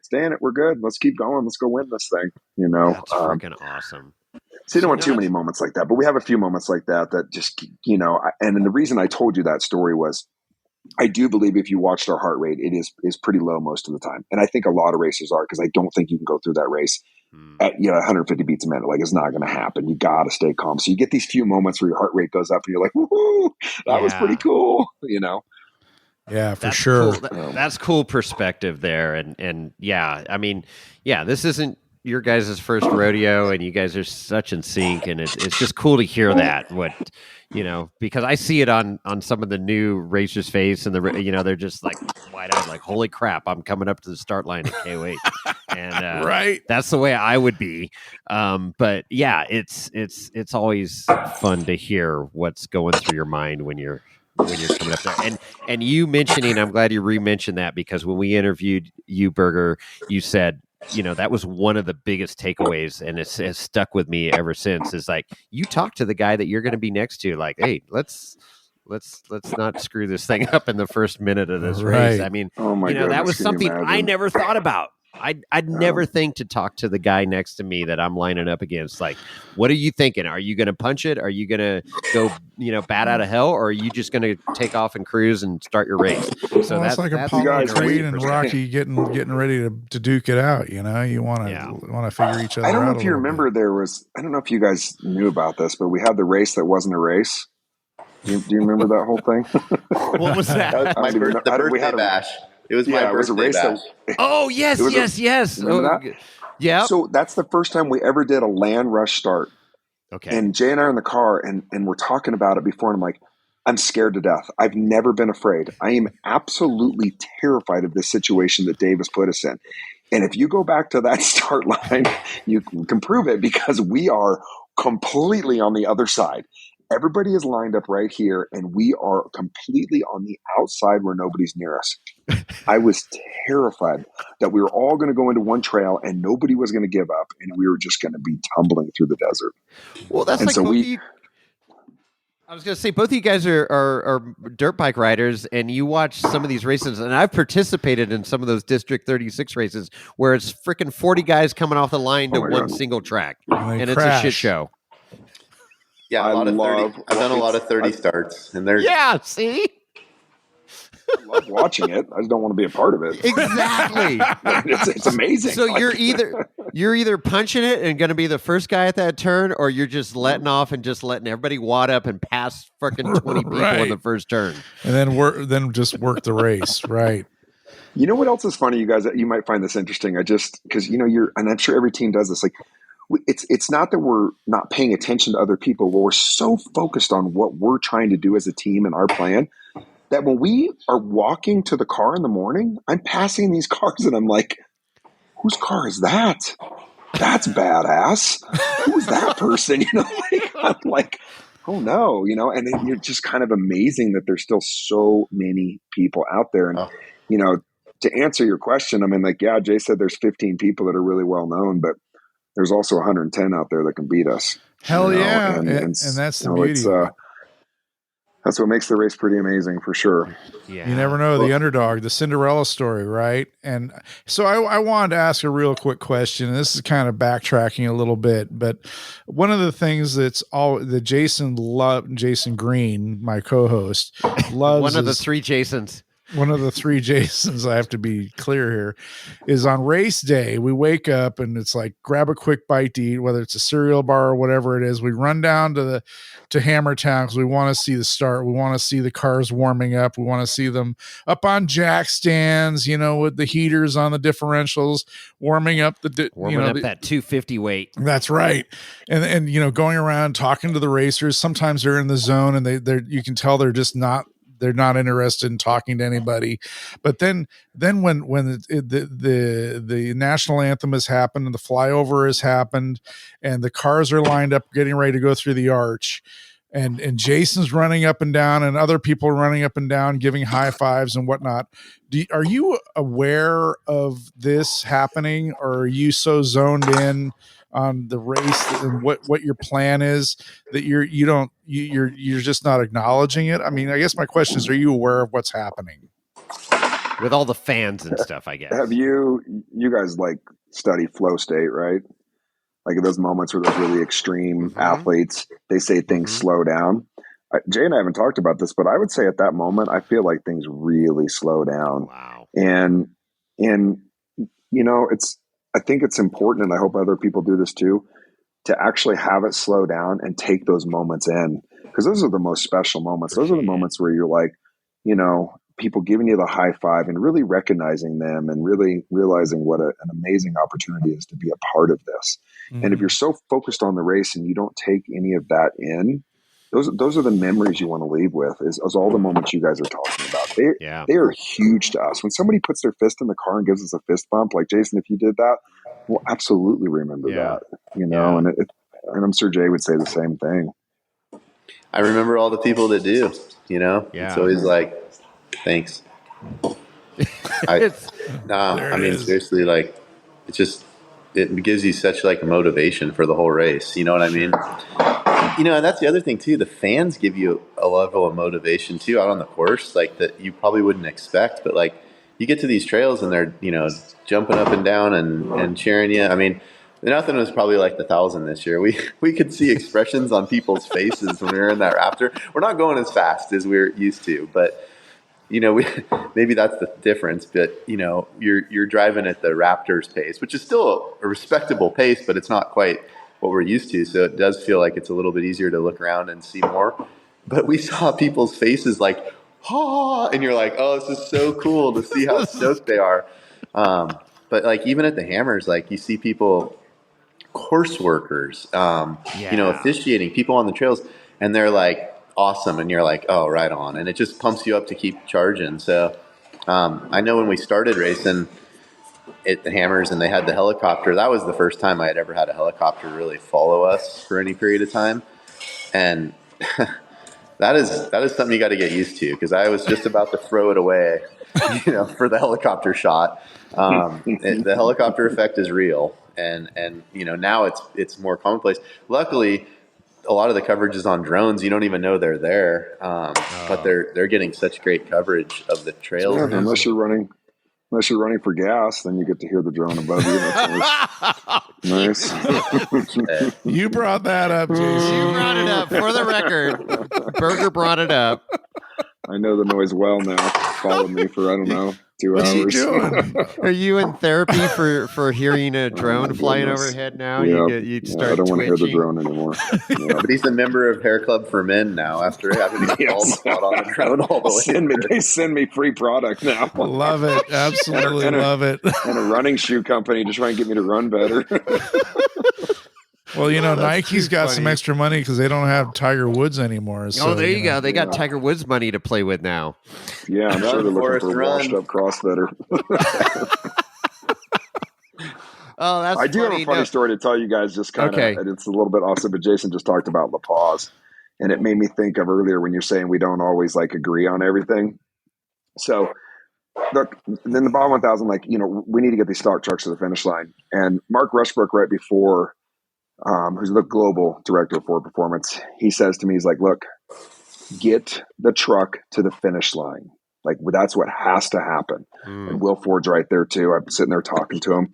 And so Jay knows where I'm going with this. Oh boy. So we're at the start line and Jay goes, "Hey, I think we got to light up the 37s off the start line." And I'm like, "Jay, that's a bad idea. Mark Rushford just told me we got to get this thing to the finish line." He's like, "Yeah, I just feel like we need to put on a smoke show here at the start line." I'm like, "Jay, I don't think it's a good idea. If we blow the rear end out of the truck, we're never coming back. They're never going to have us back." He's like, "Yeah, I know, but we got to do this." We got an opportunity here. My wife and my brother-in-law are in the booth, in the VIP booth with Will Ford and Mark Rushbrook. And so we put on a smoke show. We leave the start line and we don't blow the rear end out. We put on a great show. And my wife said that they had the biggest smiles on their faces, so they were happy. But they were proud. It was another moment where I was trying to be the sensible one, and Jay's just like, "Dude, I got to do this right now. Sorry." All the whoop house, you got to release the hounds. Yep. That is so good. Yeah. That truck just sounded so good too. Did it? That Raptor R, it was a straight piped Raptor R. I mean, it would have been sacrilege to not let those fans hear that thing, So we had to. That's so cool, man. Gosh, I mean, the opportunity, to work with Ford, and you guys have had some pretty cool opportunity. And what I love about it is you guys appreciate it. You're not just like, "Oh yeah, this is just what we do." No, you guys soak up and take advantage of every, minute that you get to do that stuff. And that's great to hear, and that's our off-road community, man. We just go out. It's been a crazy ride. And that's the thing that I think a lot of people might not see is, we really were rock crawling my CJ5 in competitions. That was my daily driver when I first started rock crawling it.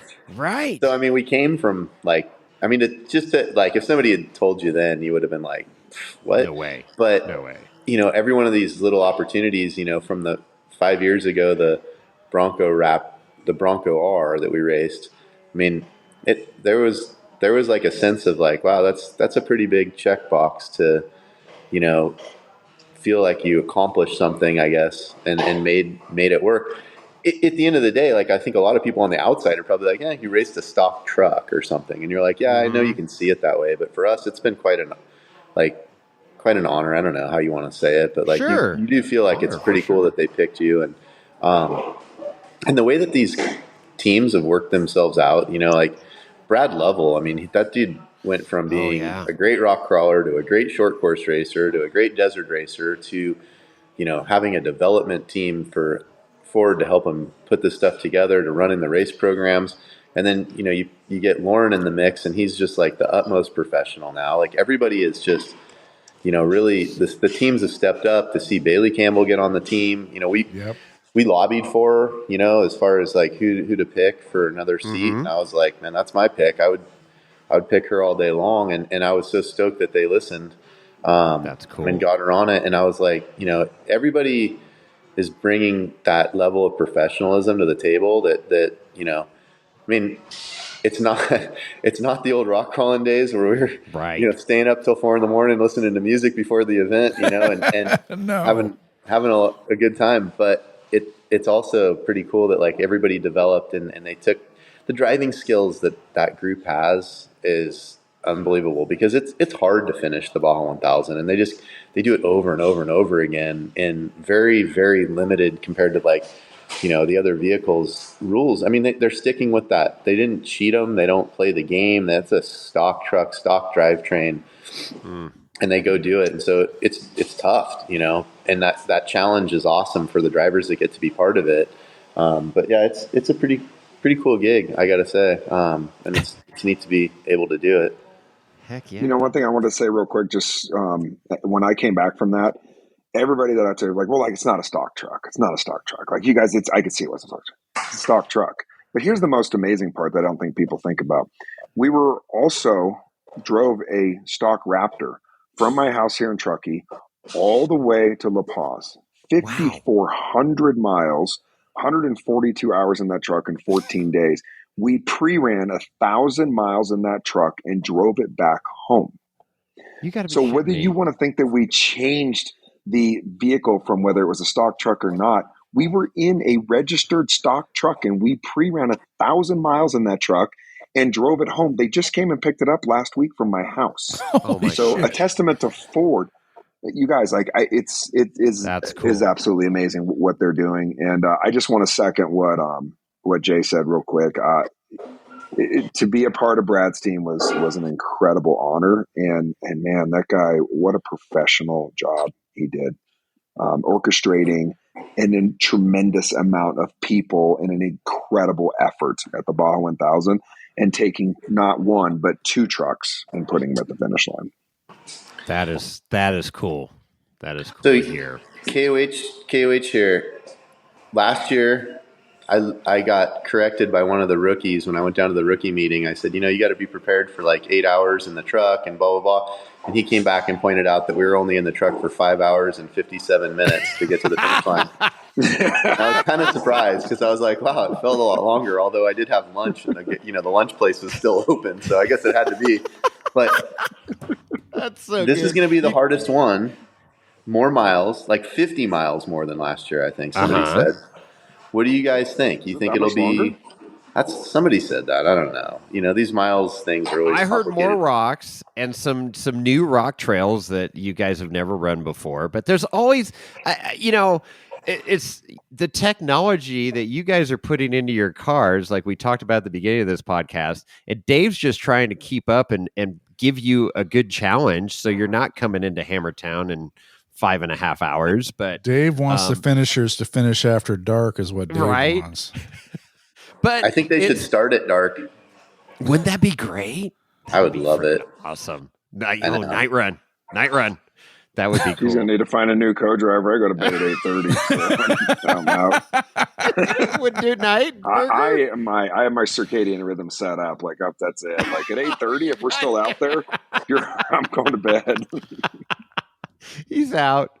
Oh, that's funny. Yeah, we'll see. It always changes, as you know. But I'm sure Berger's been studying this thing in and out, and you get some.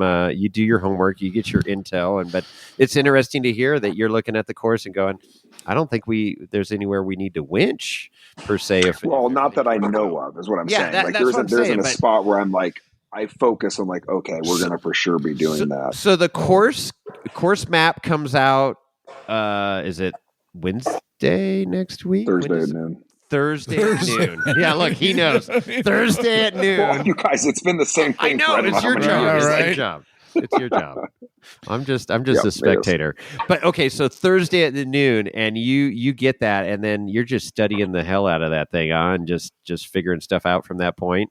It all depends on how Dave's got it set up for us to be able to pre-run. I mean, honestly, we won't probably look at anything to do with the rocks right away. We got to get some of those desert loops in, which I think most teams do, because the desert race is going to be that weekend, and then you can't be pre-running then.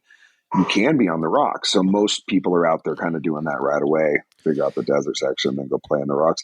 And look, I'm fine waiting for people to go play in the rocks. Yeah. I mean, Shannon will go out there and Shannon will take a jackhammer and blow up the rocks and move shit around and make sure we can get through okay. So he's usually the first one out there. You're right. And the rock trails change so much, right? And that's the thing. And as you guys know from rock crawlers, and it's like, but you're out there scoping out some different lines and some alternatives. I mean, that's what you're looking for when you're out on those rock trails, right? And hitting those VCPs. We still do something kind of unique, you know. We still, and so does Shannon. And I don't know that many people that do it, but we run the race car on the course for pre-running and run all the trails. And you know, part of it is, there's never enough time to test.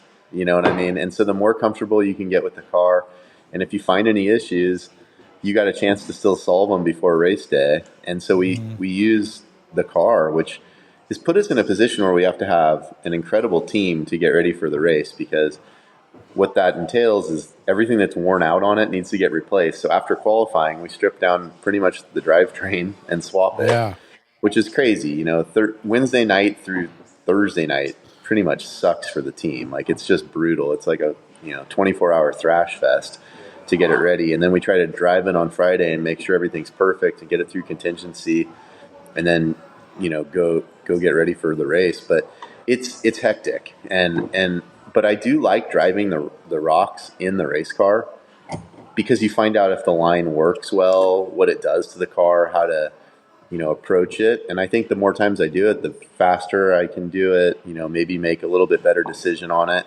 And if I did it in a different car that wasn't the same, it would be pretty tricky. The Bleilers and the Gomez's, they have like spare cars that are identical to their race cars, and that's obviously the best setup that you could have. That's next level, right?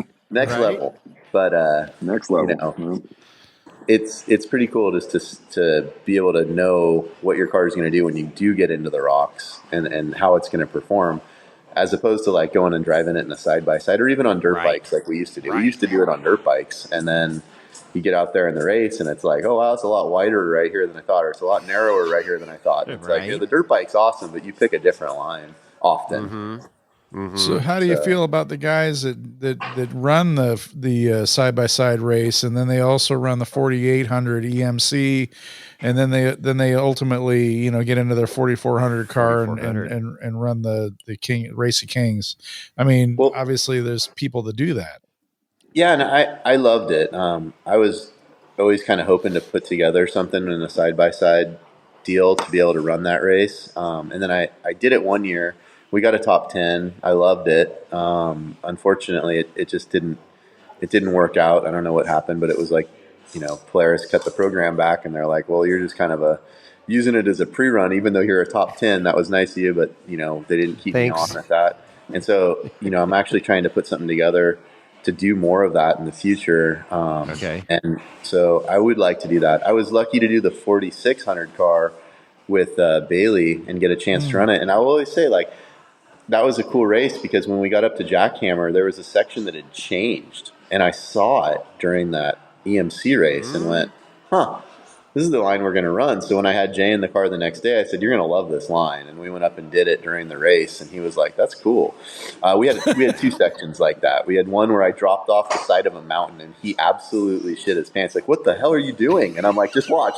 And we dropped off the side of this thing blind, couldn't see a thing. And he's like, that was so sick. And I'm like, I know, I've never noticed this is right here before. It shaved 100 feet off of like a dumb little line, but it was like, oh, that's cool, and you learn that when Bailey Cole had done it in the race the day before, and he knew that line, and then you pick it up. But, the opportunity to run in another class would be an advantage. We don't have a side-by-side right now to do it in. And obviously, the EMC race is always the day before ours, and so it's kind of tricky from a logistical standpoint to do both. So I've kind of opted to do the other if we can. So yeah. Not with Shannon this year. That's unfortunate. Usually getting the UTV with him, and he doesn't have that this year. So right. Well, you guys will get your pre-running in, and you not your first rodeo, so you guys will figure it out. Yeah, we'll figure it out. With you bring up the side by side, so I know Eric Wicks is racing your old side by side this year. He sold his frickin' bomber. He's racing a golf cart, and we'll see how that goes. But I know he's got a new car in the works. No, you're familiar with them, right? Mm-hmm. So. What no side by sides racing in the 4400 class this year, right? I didn't know that. Oh, I thought that's what Dave said during the. I didn't listen to that much detail. Okay, to be honest, sorry, I listened for the course. Then you were out. Else. Yeah. So you don't know about the trading post then. So yeah, I don't know anything about what do we got going on. I don't know. Okay, so I don't know. I was trying to confirm that right now. I don't know, but that was the stuff I heard. But okay, well, that'll be interesting though because I know, there was. I'm actually sad to hear that. I'm sad to hear that. So that's What were your thoughts on that? Because I know Hunter Miller and them were like gunning, and they did pretty well. They were definitely putting side-by-sides on the map during the 4400 race. And, I don't know. I think there's two parts to it, right? I mean, one of them is it's a freaking unlimited class. I don't know if I care. Now, I do care about safety on that statement. And if they're not going to line up with our bumpers to their door bars, then they need to change their chassis to make that work. And that's just that's just a safety thing. I don't think that's too big of a deal for anybody to be on the same page with. But from the standpoint of run what you brung, I would like to see them do it. I don't want to speak out of school on their timing. I think they're getting these top 10s and they're competitive, but I believe those are like an hour and a half, 2 hours behind the finishing time and for the top guys. So it's like, they're getting top 10s. I'm not quite sure that they're there, but I think that if you built the right UTV and they weren't trying to build it for the UTV class and then also turn around and put a bigger tire on it and run it in our class or whatever they're doing with tires isn't really relevant, but whatever they're doing, I think if they decided from day one they were going to race 4,400, you could take one of those Can-Ams right now and go be uber competitive in our class. They're really, really close to ideal. And so it's kind of a shame because I always thought like, those cars are going to catch up enough to where it'll be a good entry point class for guys that want to run 4,400 by putting bigger tires, maybe portals, adding a turbo, doing whatever they have to do, and they have a competitive car. So hopefully that stuff will work itself out because I don't think that that's great for the sport. I do agree from the safety standpoint. Yes. I don't think it's great from the sport on a couple other aspects. I've heard, and this is just what I want you guys to understand, there have been top drivers who have been stuck behind the UTVs who said, I don't feel comfortable punting them and they won't get out of the way. And I respect that that's an uncomfortable position to be in as a driver because if you're going to take a 5,800 pound truck and hit it against a 2,200 pound truck. Yeah. I mean, it's probably 3,000 pounds, but like, it's still not a good fight, right? Like it's not a good idea. And so I can see the story. It's like taking out a Prius that's going in the fast lane at 62 miles an hour with your F350. Yeah. On the freeway. You're not going to lose. Jason does that every week. Yeah. I want to do it. I haven't done it, but I want to do it. You've ridden with him before? biggest asshole on the pavement there is. Oh, Scherer lives in Danville, if I'm not mistaken, and I live in Livermore, and I drive up the 680 corridor every day to go to work up in Walnut Creek, and man, the freeway up the 680 is lousy with Teslas and Priuses. So, but I drive a little Chevy Colorado, so I'm not going to be picking. Jason believes most things are just suggestions on the road. Right. Can't take the race car driver out of the race car driver. No, I always tell my wife he's practicing all year, so he's nice and safe when I get in there. That's awesome. He's got. Hey, by the way, when are you guys getting to the lake bed? I'm headed down next Thursday. I'm driving down next Friday. I'm going to start Friday night and probably overnight at Harris Ranch, and then arrive on the bed. It's on Saturday morning. Oh, Saturday. Okay, yeah, we'll be down there Thursday afternoon. I will be. Well, Saturday morning, Jace, why don't you come over to our tent and join us about 8:00 in the morning? Okay, perfect. We got a big CrossFit workout. We got a fundraiser. Oh, it's a fundraiser? Well, yeah, it's for ALS. It's one of my good friends, Kyle, and she lost her mom, and we're doing it at the gym. You know, it's a countrywide thing. But our gym is doing it, and Jay and I are going to do it as a team. It's a team little workout, and it's not super, super hard or anything like that. But I would also, if anybody hears this and they want to come join us, we'll have some equipment. We'll have some fun with it. We'll raise some money for ALS. And that's at your pit, disease, right? In Hammertown on this coming Saturday the 25th? 7th. What is that? 26th, 27th. Whatever Saturday is. Okay, so Saturday the 27th. There you go. Yep. I expect you there. What time Jace. you said? I'll be there. 8:00. 8 You'll o'clock. Be there. Yep. Okay. You're going to kick my ass. You're going to kick my ass. You'll be fine. We'll make it. We'll be fine. Our team will be doing it. We're a bunch of guys from our team who haven't ever done anything before. It's not going to be anything difficult like that. It's more about just what it's all. It's more what it's for. I got a question. Is Oli going to do it? I don't think Oli's going to do it. I don't have my AED with me that I have at the gym. Oli's part of our 4-wheel drive club. We know. Oh, that's harsh. Oh my God, are you kidding me? He's one of our very favorite people in the world. 8:00 Saturday. So maybe I'll punch through and drive all the way down on. You got to get down there, Chris. You got to get down there. This is freaking awesome. Okay. No, but all honesty, Jace, I'm just kidding around. Yes, Oli could do the workout. There's nobody that can't. You know what I mean? That's kind of the way it is. And I'm not going to go into my whole CrossFit spiel, but it's just more of I was like, oh, this would be cool to get you guys in there. That'd be a fun thing to do. Jay and I obviously were already doing it. Sure. So it just kind of came to mind, and I'm like, oh, that'd be fun. That's cool. Well, I know, Shannon posts everything, and he's out running up to the top of the mountain, and and stuff. He posts everything. He does post everything. He does post everything. That's an understatement. We just saw a recent photo shoot that was pretty interesting. The car looks great. It's and we'll leave it at that. Pretty revealing, I'm saying. Oh, Shannon. I was referring to him running in the morning. Running in the morning after. I'm not on Instagram anymore or Facebook. I took them all off. I don't have on my phone. Yeah, I noticed Shannon's posts are so good that my friends send screenshots of Shannon's posts. And I'm like, this is crazy. I can't get away from it. I know what screenshot you just got in your inbox there. So Jason Green and I were at Shannon and Jesse's wedding down in Arizona in last October, and that was awesome. So that must have been a fun party. It was a hell of a party. Good. They're good people. They're having fun. They're living life, and I can't fault them for that. It's freaking awesome. So good. What were you going to say, Berger? Guys, I was going to say, here's the thing with Shannon, and I think Jay would agree with me too. And Jay's, at that level, if not higher, in terms of ability and driving all stuff.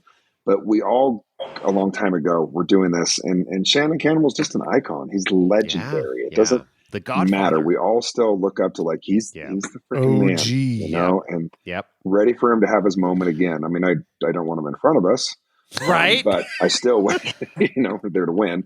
But no, I hope he gets that moment again because he's legendary. Yeah, absolutely. No, that's well said. That's super cool. Well, his saran wrapped car is on its way down there right now. So I did see that. No car cover. He saran wrapped the whole thing. It was amazing. I love his whole motto, right, is making chicken salad out of chicken shit. And that's him. He's just, I love watching his, construction and stuff. And going to his shop was super surreal to see everything in person. Oh my God. I mean, he's got great equipment, but it's not this full-blown machine shop that you would expect from the quality of product he's putting out. I mean, he makes shit work, and that's the off-roader mentality. Yes. The cover didn't make it very far. Whoops. Oh no. Anyhow, yeah, you can see the cover on his car. Yeah, it's so he's probably crazy. doing $130.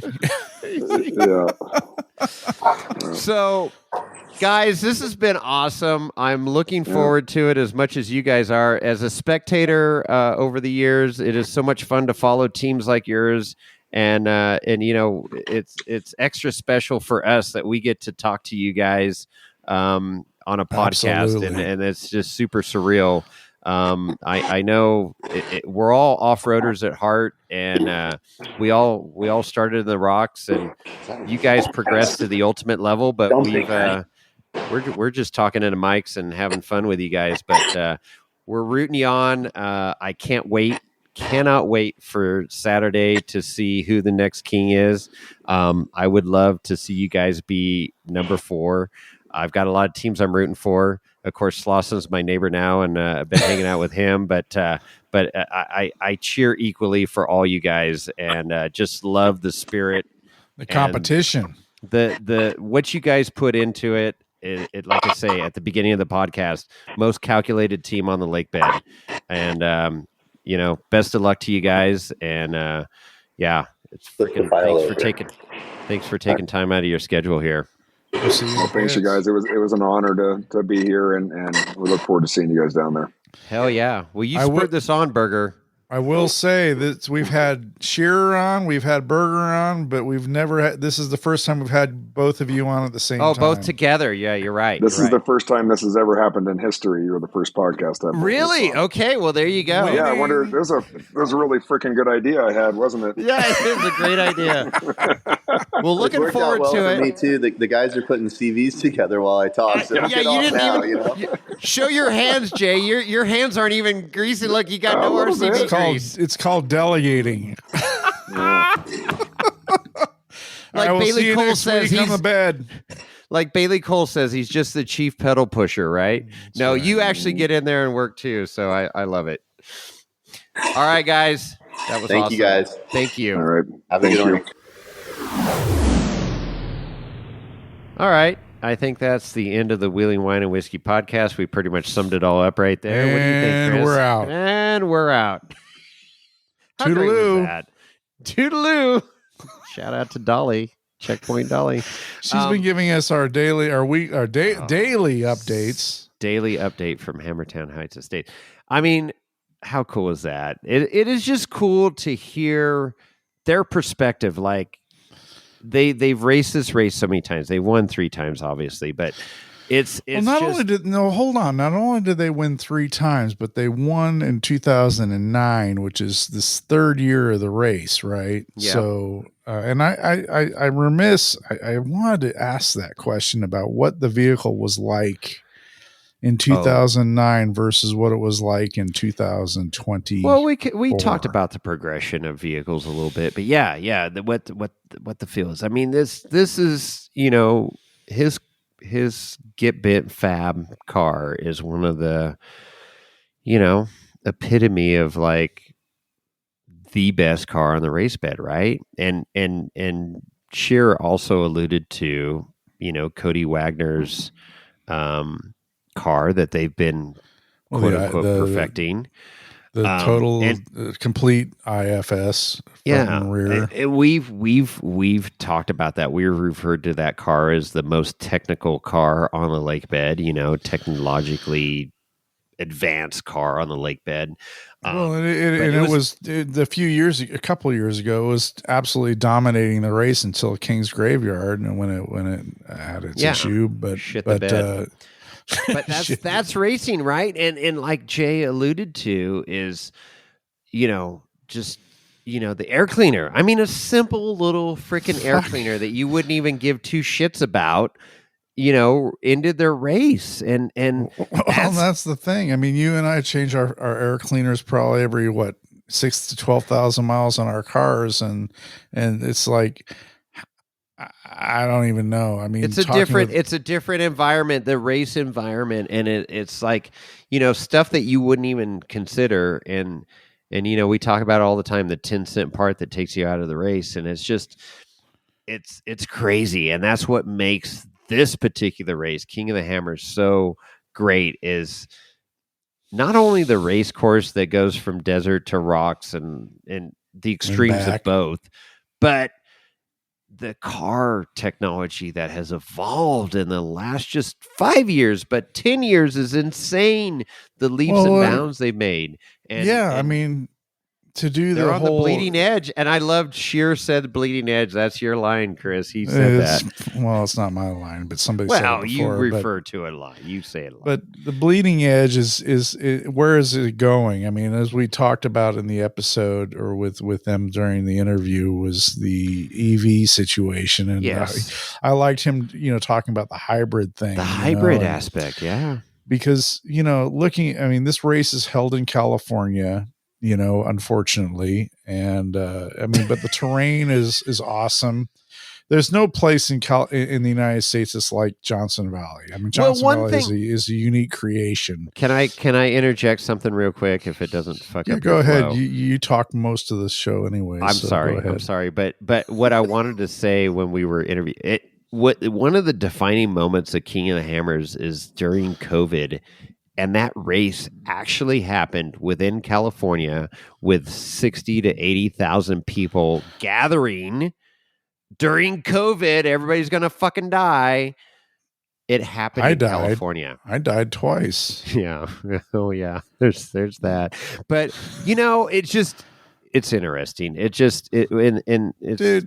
It's not unimaginable because of the money that it brings to California economy down on that lakebed and BOM. But anyways, we won't get political. That's the majorness of this race. It's a major deal, no doubt. Yeah. I mean, look at the economic impact to that area, the Lucerne Valley.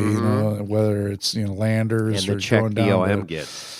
What's the town that's south Landers. of not 29? Not 29. Is it Landers or 29 Palms? You're right in Landers there, but Lucerne, I don't know what you're referring to. Anyway, I mean Lucerne. Yeah. I mean, I'm actually tempted to make a trip into town. 30-minute drive south to go and do some grocery shopping just to see what the impact on the grocery store is. Oh, it's huge, and they all they all got up the signs. Welcome, race fans. Hell yeah, freaking cool. It's huge, but I mean, at the same time, you look at the racing economy of Johnson Valley and what's going on down there, the racers, and of course the passion that goes on with it's the passion winning the fucking race. I mean, that's what it's all about. They want the top rate. No, I'm sorry, not the top. Everybody shows up and they want to win, but people start out with, I just want to finish the effing race. Well, at some point, most of us. But like Scherer said, he wants to win. Once you've tasted had that victory, you want it over and over Same and over thing. again. Slausen's like, there's nothing but first. You're gunning for first, and I get it. I mean, they've already won 3 times, and now all these Campbell, Slausen, and Scherer are all. We want to be the first 4-time king. I mean, that's the next step for those guys. That's the hunger, the absolute hunger now. And so the race is on, if you will, for the 4th-time king. And who's it going to be? Is it going to be Scherer? Is it going to be Campbell? Is it going to be Slausen? Or we got a new king this year, or a queen. We got some ladies racing this year. We got Bailey Campbell, right? Bailey, that's right. We cannot forget Amber Turner is going to be racing 4,400. What if she fucking won? How fucking crazy. People would lose their fucking shit if that happened. You better have an AED so for cool. me. Right? Then the AED that Berger was talking about. I mean, it is. I have an AED in my office. Maybe I'll throw it in my camper. I mean, that might be needed. Anything can happen.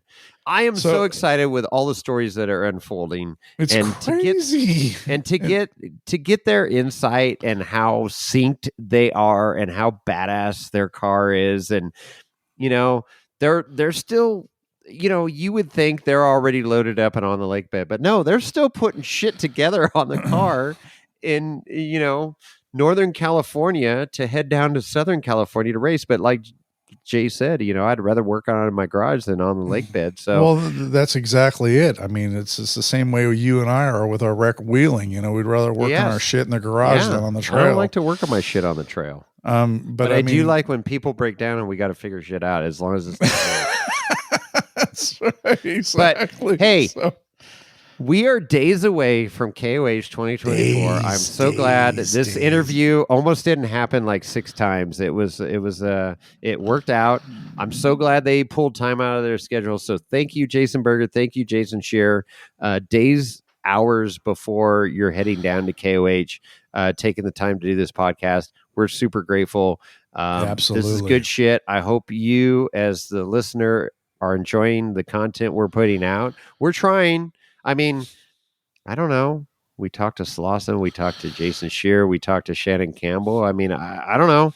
If you got any input, give us a call. What's that phone number, Chris? 800. 408-800-5169.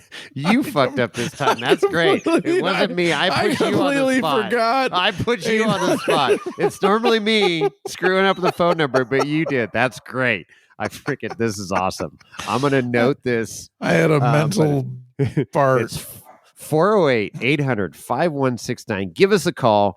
Let us know what you think. Wheeling Wine and Whiskey on the IG. We've got some content coming out. Looking forward to it. And we're gonna put Chris, how do they get a hold of us if they want to email us? We're going to put that Starlink to work, man. Yes, we are. Yes, we are. If they want to get a hold of us, they can go email Jason at wheelingwineandwhiskey.com, or don't mix this up, people. Chris at wheelingwineandwhiskey.com. Right. It's not Jason or Chris at wheelingwineandwhiskey.com. Right. That email address doesn't exist. Yeah, or Lorenzo, but he may or may not respond because he's a dick. He's an ass. So is he at your house? Because he left me a note. I came home today from, I was gone this weekend, and I came home, and there was a note saying, I'll see you on the lakebed. So I don't know if he's already down there or if he's not at your house? No. I wonder if he's at JL Latte Rodney because he just been working on his. He might be down at Cody Wagner's. He might be helping Ultra 4 Jones. He might be in Arroyo Grande. Or at Laser I don't know. Town. He left me a note with a big old hoof print on it that said, see you. It was very hard to read because, he doesn't have an opposable thumb. But it said, see you on the lakebed is what I translated in donkey ease. Are you the HR department? Let's fire him. Yeah, we know. He's doing good. He's the best ass we've ever had. So right. All right. Okay. With that, Chris, don't forget the IG. You said the IG. I already did. We got it all covered. We're good. Email, phone number. Let's put a bow on this thing. What's up? I'm going to be you right now. Let's put a bow on this thing. Okay. Okay. We're out. And with that, we're out.